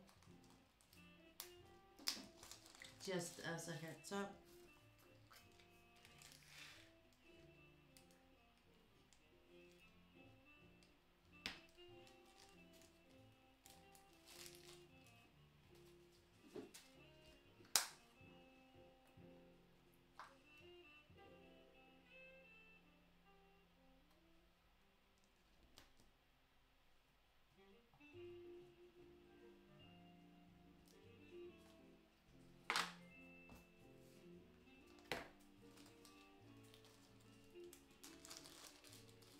Oh well.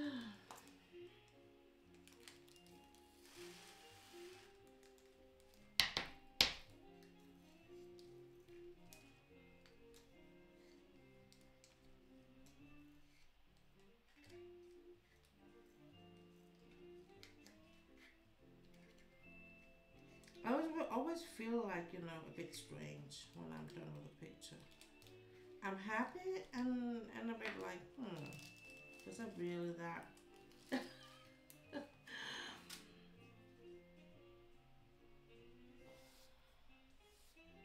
But that's okay too, I think. That's probably why I keep working on pictures, hopefully. It's because and I won't say I'm hunting a feeling of rush or anything, but you are pursuing some kind of gratification or satisfaction that it gives you.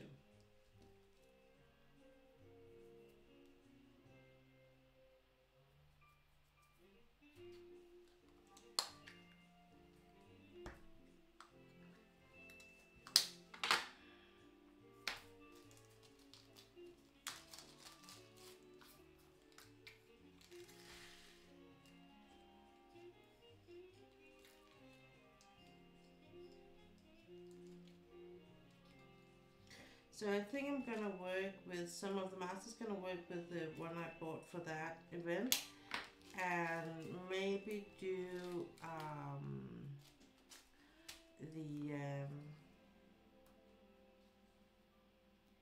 the one the unboxing I did Sakura Festival I did the other day as a number 2 picture.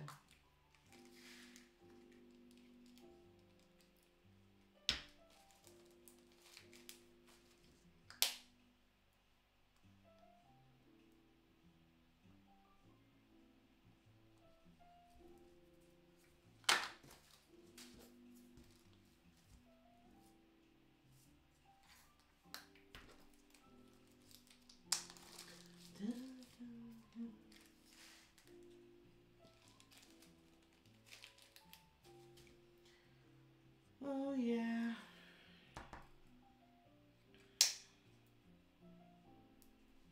And I do think that, of course, I feel tired. I mean, it's been a week, so after a week like this, of course, I feel tired, and my body's tired, and it.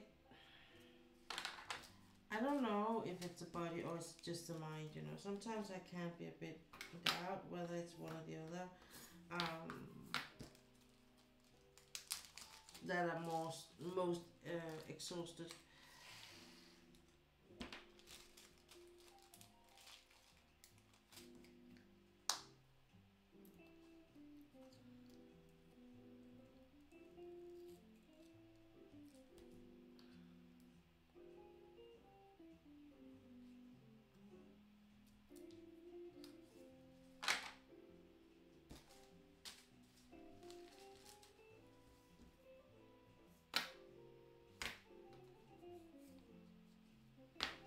Yeah, probably both. I think you're right. Damn.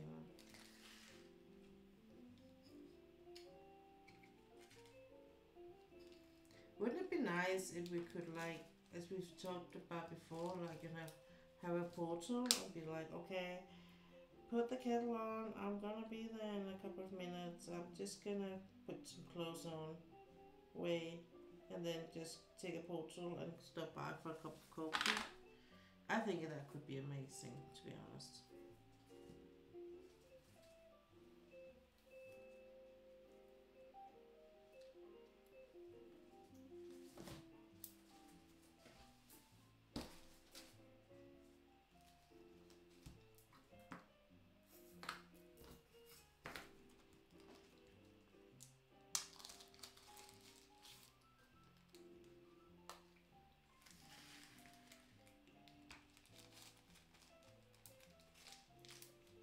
Just be sure you've been talking to people before you show up on their doorstep. I mean, with all the time difference and all that, that could be fun, right?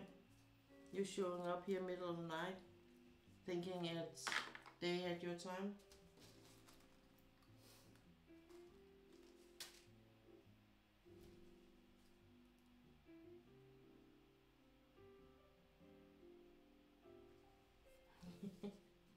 Yeah, who knows what the future brings? You're so right, Stephen.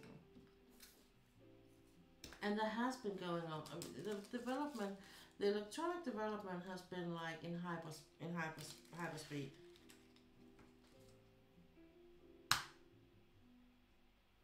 Don't want to show up and then naked sleep. No, no, that's a picture we can live without. That we don't have to be having a part of the memory bank. No, thank you.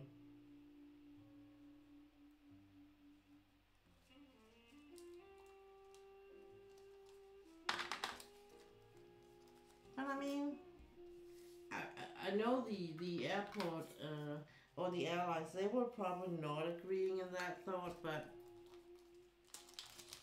you know, all of the people who are afraid of flying, it could be a good alternative to not fly and still travel the world.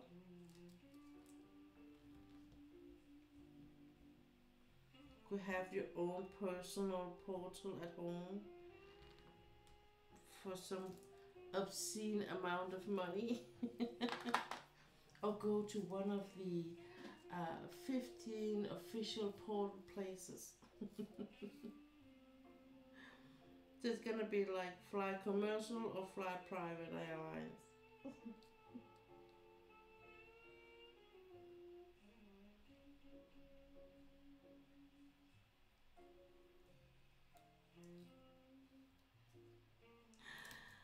Yeah.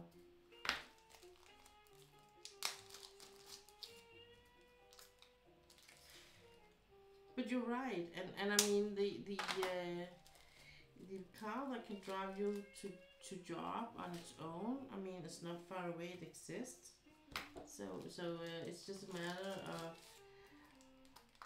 of money, and it's a matter of whether there's a market for it or not. But I could see the potential in the fact that it could be a really good alternative for me, for instance, that can't cope go driving very far without being very tired in the body.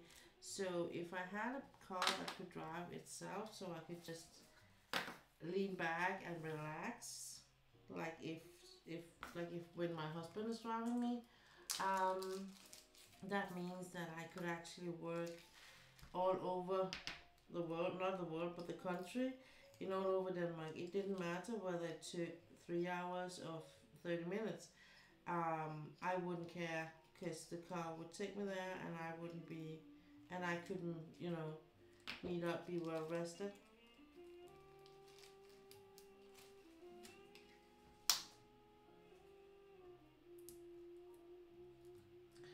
Hobby is like, where are flying cars already? I said, people can't drive right with lanes on the road, forget about me. And you're so right. And I mean, you're so right. But again, imagine a car you could use as computerized, so you could just put in the number or the address for where you're going, and it will take you there. I mean, of course, within the borders of the country, but that will still be amazing. Or if you are an elderly person that can't drive a car anymore, you could have one car that could drive you wherever you want to. I mean,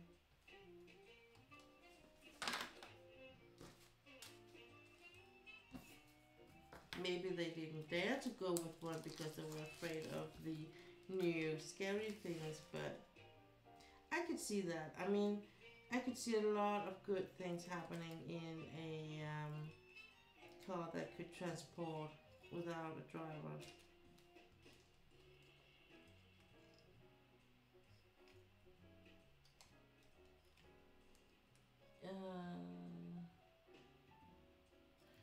Uda was one too, because then she could get out and see what she want and be sure to know that she came, that she would go the right place.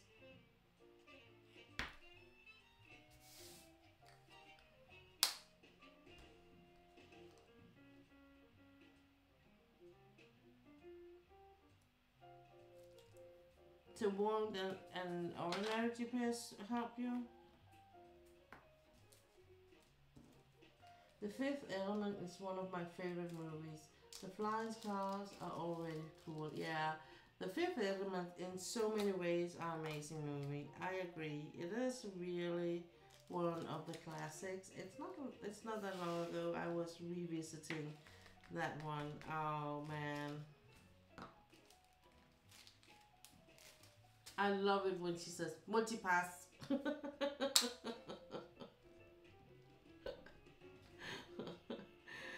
Oh yeah. And it's like she does not even know or care what it is. Like she just know it gives her access to go wherever she wants to go. Multipass. Oh yeah.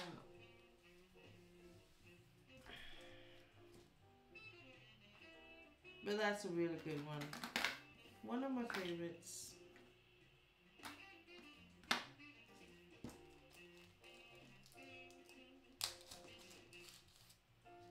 I'm not surprised you love that movie. No, I mean, how could you be surprised?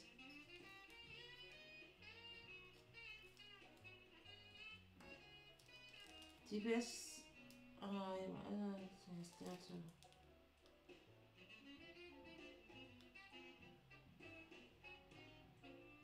Yeah, I mean, and that's what I mean. So the GPS will help you if you can spell where you're going. Then the GPS will talk you through the way to get there. I mean, the GPS has helped me a lot after it kind of, became a thing you could buy for ordinary people money, not just for the rich and the famous, but also something that ordinary people could acquire. I felt I've gained a lot of freedom in that sense. And I love the ways they cook in that movie, in The Fifth Element. So they just put a plate in the microwave, and out come a complete roast chicken with vegetables and everything. I like that. I want that. And the way she does her makeup with that thing she puts in front of her eyes, I want that too. That is easy peasy.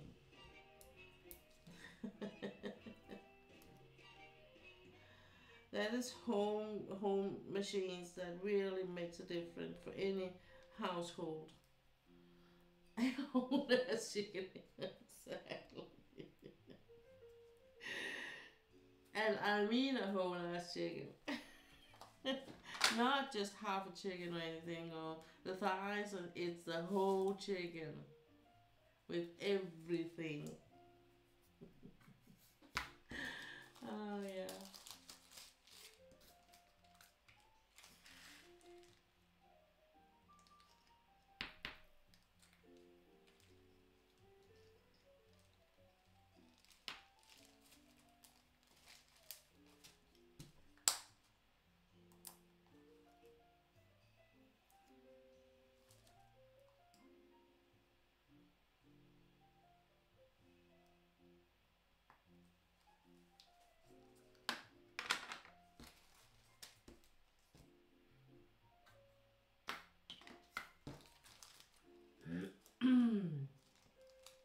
But yeah, that's a good movie, and Bruce Willis in his prime of his time is he's amazing in that too.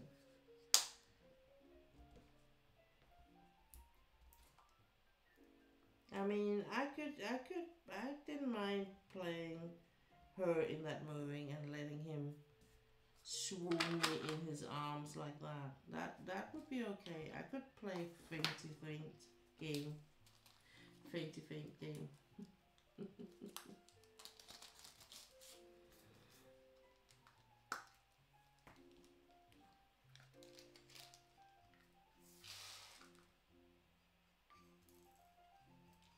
I saw a YouTube video with Bruce Willis and his daughters. They do put some of them up as memories from back in good times and bad times thing. Um, but it does still make me a bit sad that he has to go through what he has to go through, and it's like it is what it is. I think. I mean, he's had a good life so far, and he's been experiencing a lot of things. Been having the joy of being part of a lot of movies, and you know, um, so hopefully he on his personal plan he has got what he wants that too.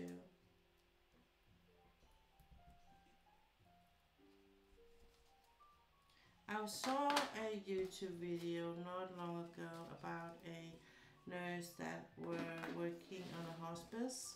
So yeah, it's a horrible disease. It is. It is. It's really, really yucky. Um, and she was working, of course, with patients that had only one thing they were waiting for. That was the last day, and she said one of the things that she kind of, noticed was that when people were like having regrets, it was like they were not regretting not buying a Mercedes Benz. They were not regretting not getting the biggest house or boat, but they were regretting missing out on children's lives or grandchildren's life, or missing out on good friends' lives, or not being there enough for their kids. And so it's really a lot of the soft values in life, and then or they would be regretting that they didn't go wherever they want to go and see whoever they want to see, do things for themselves and not for everyone else. And I think that's a very, very strong message, and an important message that um, it's a way to trying to avoid to be an old grumpy person that yells at all the kids in the park, that try not to postpone things for tomorrow. You can do today. And here I'm not talking about the dirty dishes. I am actually talking about some of the things that we kind of say we want to do when we get old or retire, because we don't have the time for it now. We do have to prioritize differently. Um, just know that when you're choosing something away from your wish list, it potential is a reason for you to have regrets on the last day of life. So try to to be happy every day and wake up and appreciate what you have, and maybe do one different one thing different every day than the day before. Um, I think that sometimes people can grow into habits of life, I would say, and that can sometimes be a good thing, but sometimes it always can be a bad thing.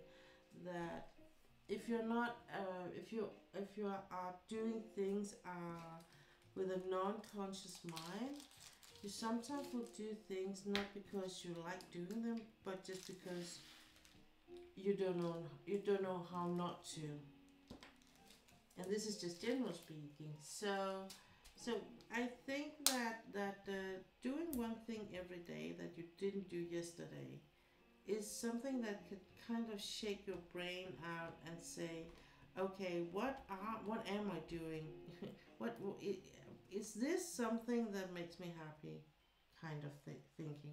And I think it's important because no matter how we live our lives, one thing is for sure: we will be going on to the other side of the big gray thing, you know. So we will die one day, and all of us, I think, are hoping that we did good in our life.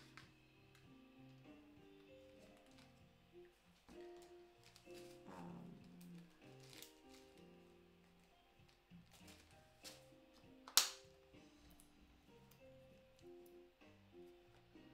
so and I hope that I will be missed when that day comes from the people that I love. So I hope that whenever that day comes, that they will miss me when I'm not here. Because then I have done right, you know. It's when think of it, it's like if people miss you, it's because they really love you. And then remember to appreciate things when you are around to appreciate them. I told Hobie recently that we've been stagnant too long. Ooh.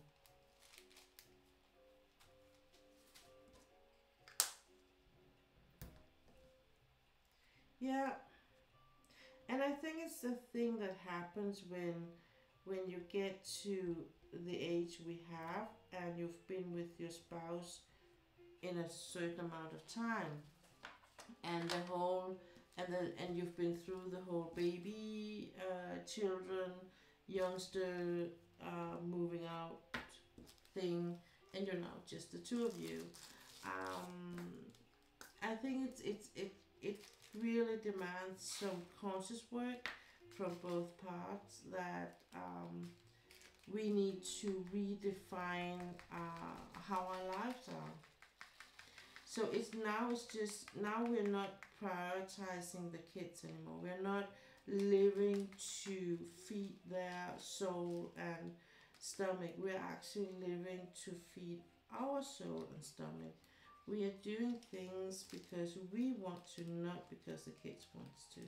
They have their own life now, and they need to learn to live it if they don't, you know. So I think that it's a big thing. And I think, to be honest, knowing our husbands, that they have really hard time coping, and the best way they cope is not to say anything about it. Just let it be as it is, and just hope it will go away someday. That is their way to handle things like that. It's like, okay, but if I'm just pretending it's not there, it will just magical resolve and be nothing.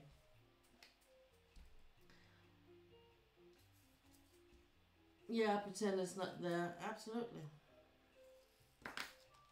And that, I think that's what you experience, as everything just is moving nowhere. You're just doing the hamster wheel is turning, but you're not going anywhere. And the thing is, and this is where it's getting hard, is that it's not necessary you have to go anywhere. if you don't feel it's a problem, if you don't feel the need to develop in anything, if you're happy and content with that, with that is with how it is, no one would ever expect you to change anything. And I wouldn't recommend doing anything about it, because that would be a bad choice. But if you're feeling like you are, you know, like you're not moving, or you're not going anywhere, or you need changes, then you need to do something about it. Absolutely. And the emotional work is getting heavy. Been there for sure. Yeah. Apparently, not all things are getting easier the older you get.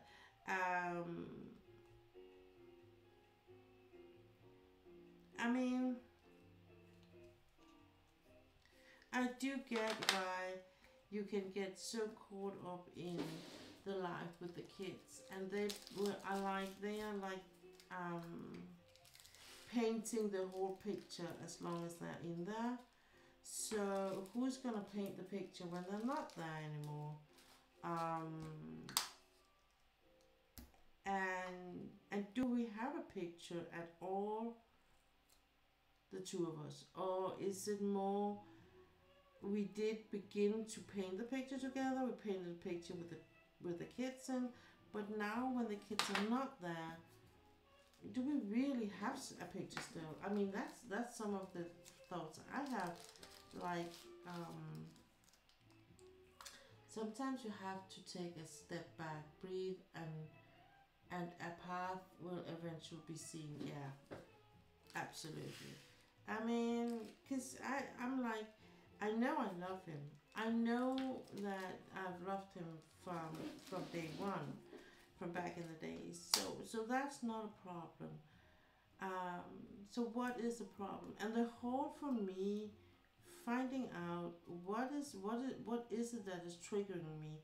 Why is it that I can't just pretend nothing is wrong and everything is right, and you know, everything is peachy? Why is it that it feels like something is wrong? And for me, defining that, and you know, finding some ways to be in it is really a journey, and I'm not done with it. And I hope that my husband will take part of it someday. That is actually my hope. And when he does, that's where I know I am back on safe ground. So we will see. We will see. But I think that's also why I'm happy that I have my crafting thing. I'm happy that I have my painting. I can go by myself and just play a little bit around with my colors and be like all engulfed in that. And I don't have to think of all the other things. Just for a while, not thinking of all the problems or solving it, or how to, and you know, just for an hour or two, just not feeling responsibility. That is my responsibility. Everything that's going on in this house. And I think for a lot of women has that feelings that if they don't take care of things in the house, nothing is happening. And I think for a lot of for with a lot of things we are right that nothing does happen, because men and women do not look at things the same way. So where I see dirt and mess, he will see nothing. He will just he will be able to cross it, you know, step over a dirty blanket or a dirty towel or anything, or a pile of dog toys. You will almost climb that mountain but not move it. That's how it is in my house. And it's like, you know,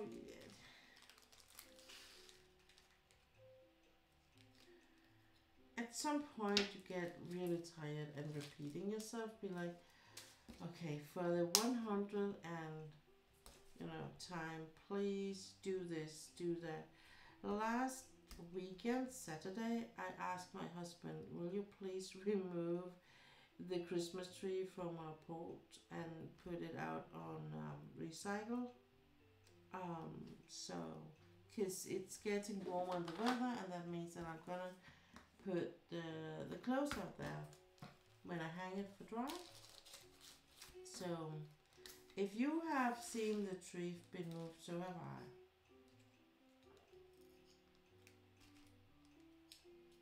And it's still there.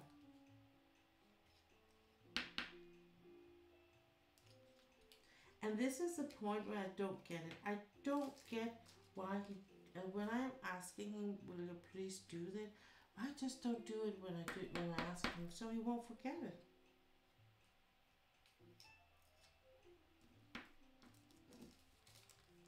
But no, because he's clearly forgot all about it probably. Not that he's looking at it. He's looking at it every day when he opens the door for the garden. He will be looking at that tree. So it's not like it's standing hidden away, and of course he can't remember it there because it's how could he, out of eye, out of sight, out of mind. But it's literally staring at him every time he opens the door. I don't get it. I honestly don't. But I think it's because we are so different, men and women, at that point.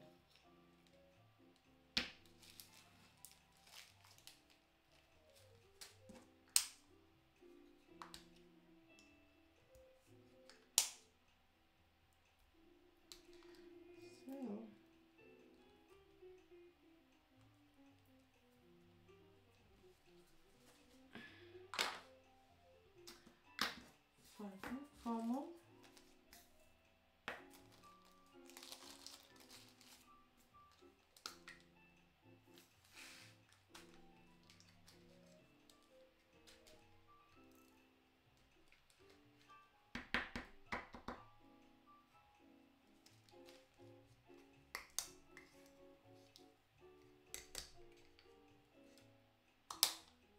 So there are a little bit more leftover drills here than there are when I'm working on the DAC or Diamond Art Club kits. But it's not it's like not like it's 4 bags that's like leftover. So it's just a good amount in comparison of the Diamond Art Club. I am going to have, as I said, save these AB drills for themselves. I think I have one of these, but I don't think I have them in the round drills, so it's perfect just to hide these in. I have like a small drawer box where I have all of the box smaller containers with special drills and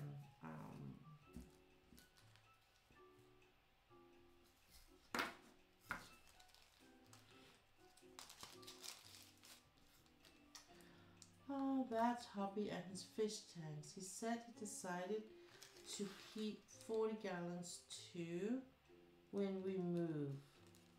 I'm like, okay, but you don't clean it often enough. I'm going to haunt you if you bring it plus the 5 other tanks. They are 29 gallons to 10 gallons. Don't know the conversions on that for y'all. Oh, it's okay. I have a good idea. It's not small fish tanks.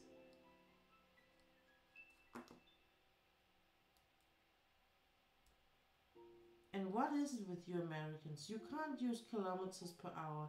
You have to use miles per hour, and you can't use liter or centimeters. You have to use yards and inches. Jesus.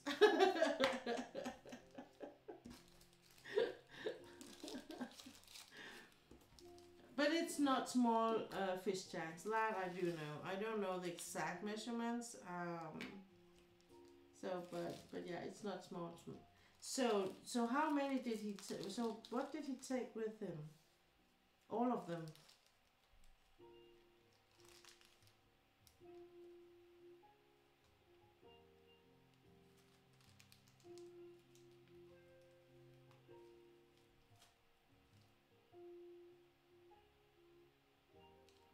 I'm always confused. Yeah, that's a thing.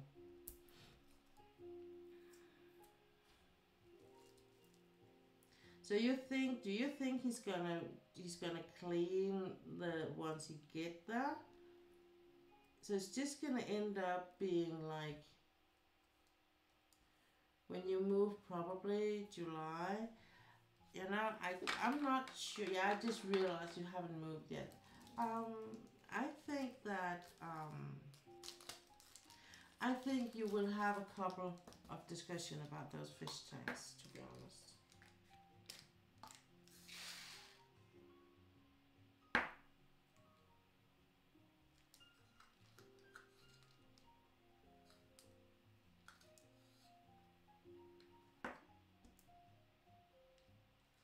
No, my requirement, they get cleaned, then we move them in first. I talked to him this morning. Okay. Hey, baby. Hej, Basse. Ja, men jeg er næsten færdig, skat. Ja, jeg er næsten færdig. Så.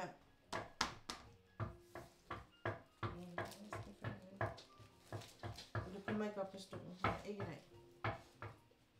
Ikke i dag. Ikke i dag. Du kan komme ud. Skal du tisse? I'm just gonna let him out. Hold on. Go tisse. Kom. Go tisse.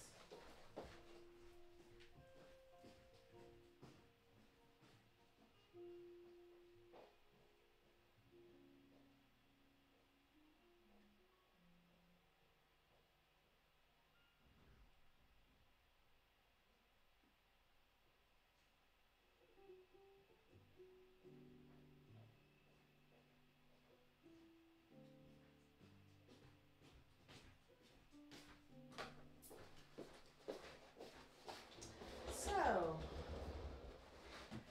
now we've got all that fixed.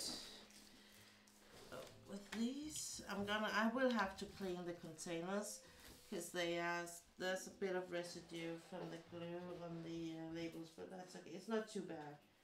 I will be able to take it. I'll just do it tomorrow.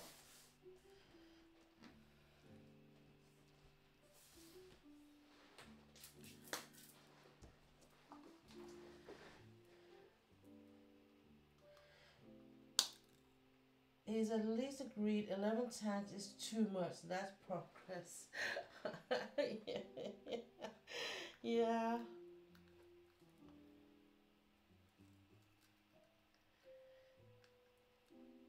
I mean, I have fairly, I think I know how much I have when it comes to my crafting thing, but to be honest, my husband has a whole workbench place out in the garage, and we actually don't know. I don't know what's in there. I don't think he's 100% sure what's in there. So that's kind of, fingers crossed, not too much, but actually don't know.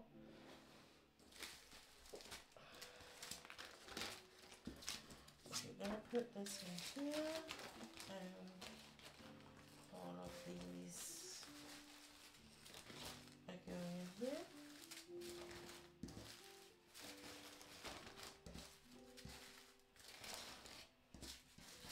Yeah, that's a good sign that he's looking for me, because the other days he's been just sleeping and been like, okay, I just prefer staying here. I think a part of it also have been of the painkillers, you know, made him a bit tired, so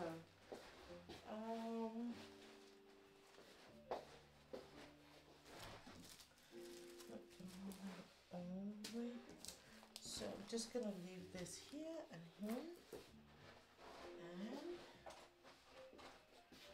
this is going with me in to the living room.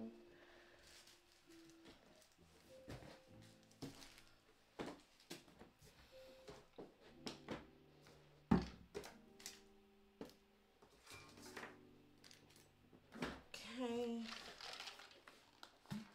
Sorry, my craft room is the living room rather. Oh yeah.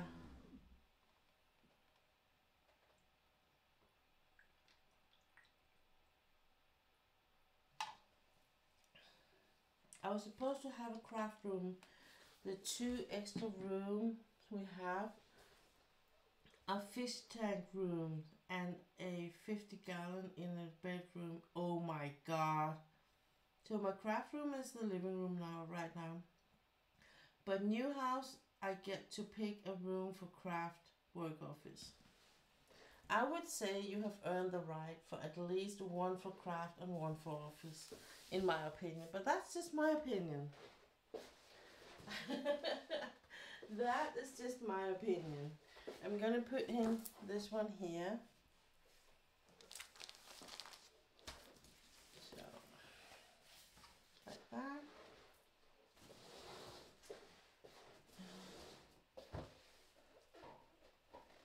Just gonna check, hang on, just gonna check up on the doggies and see if he has returned.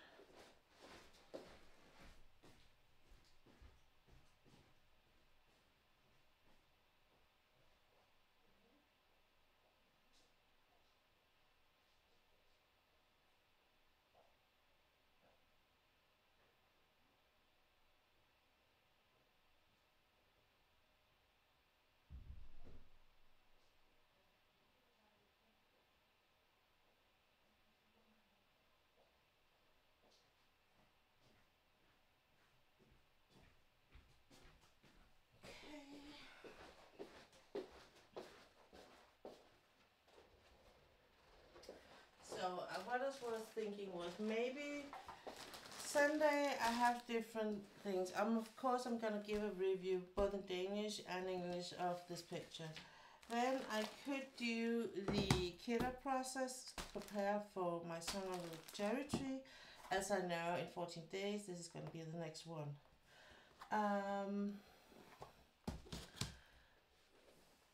And I could do a work on the cross stitch or the cross stitch conversion. That's gonna be the choices for next week. Or for next stream, which will be Sunday. So, as you might have guessed, I am about to end the stream. I am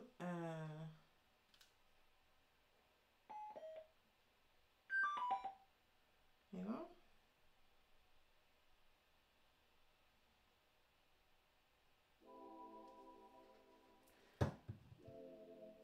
Come on.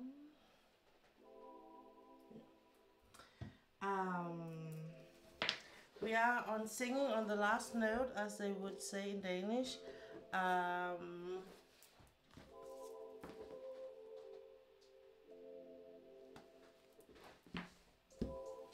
But you're so welcome. So I would say before I run out of here, thank you for all of you who have stopped by. Those of you who have kept me company, thank you to the mods. You are my favorites. You are the ones that helps me keep things in place when I'm not paying attention myself.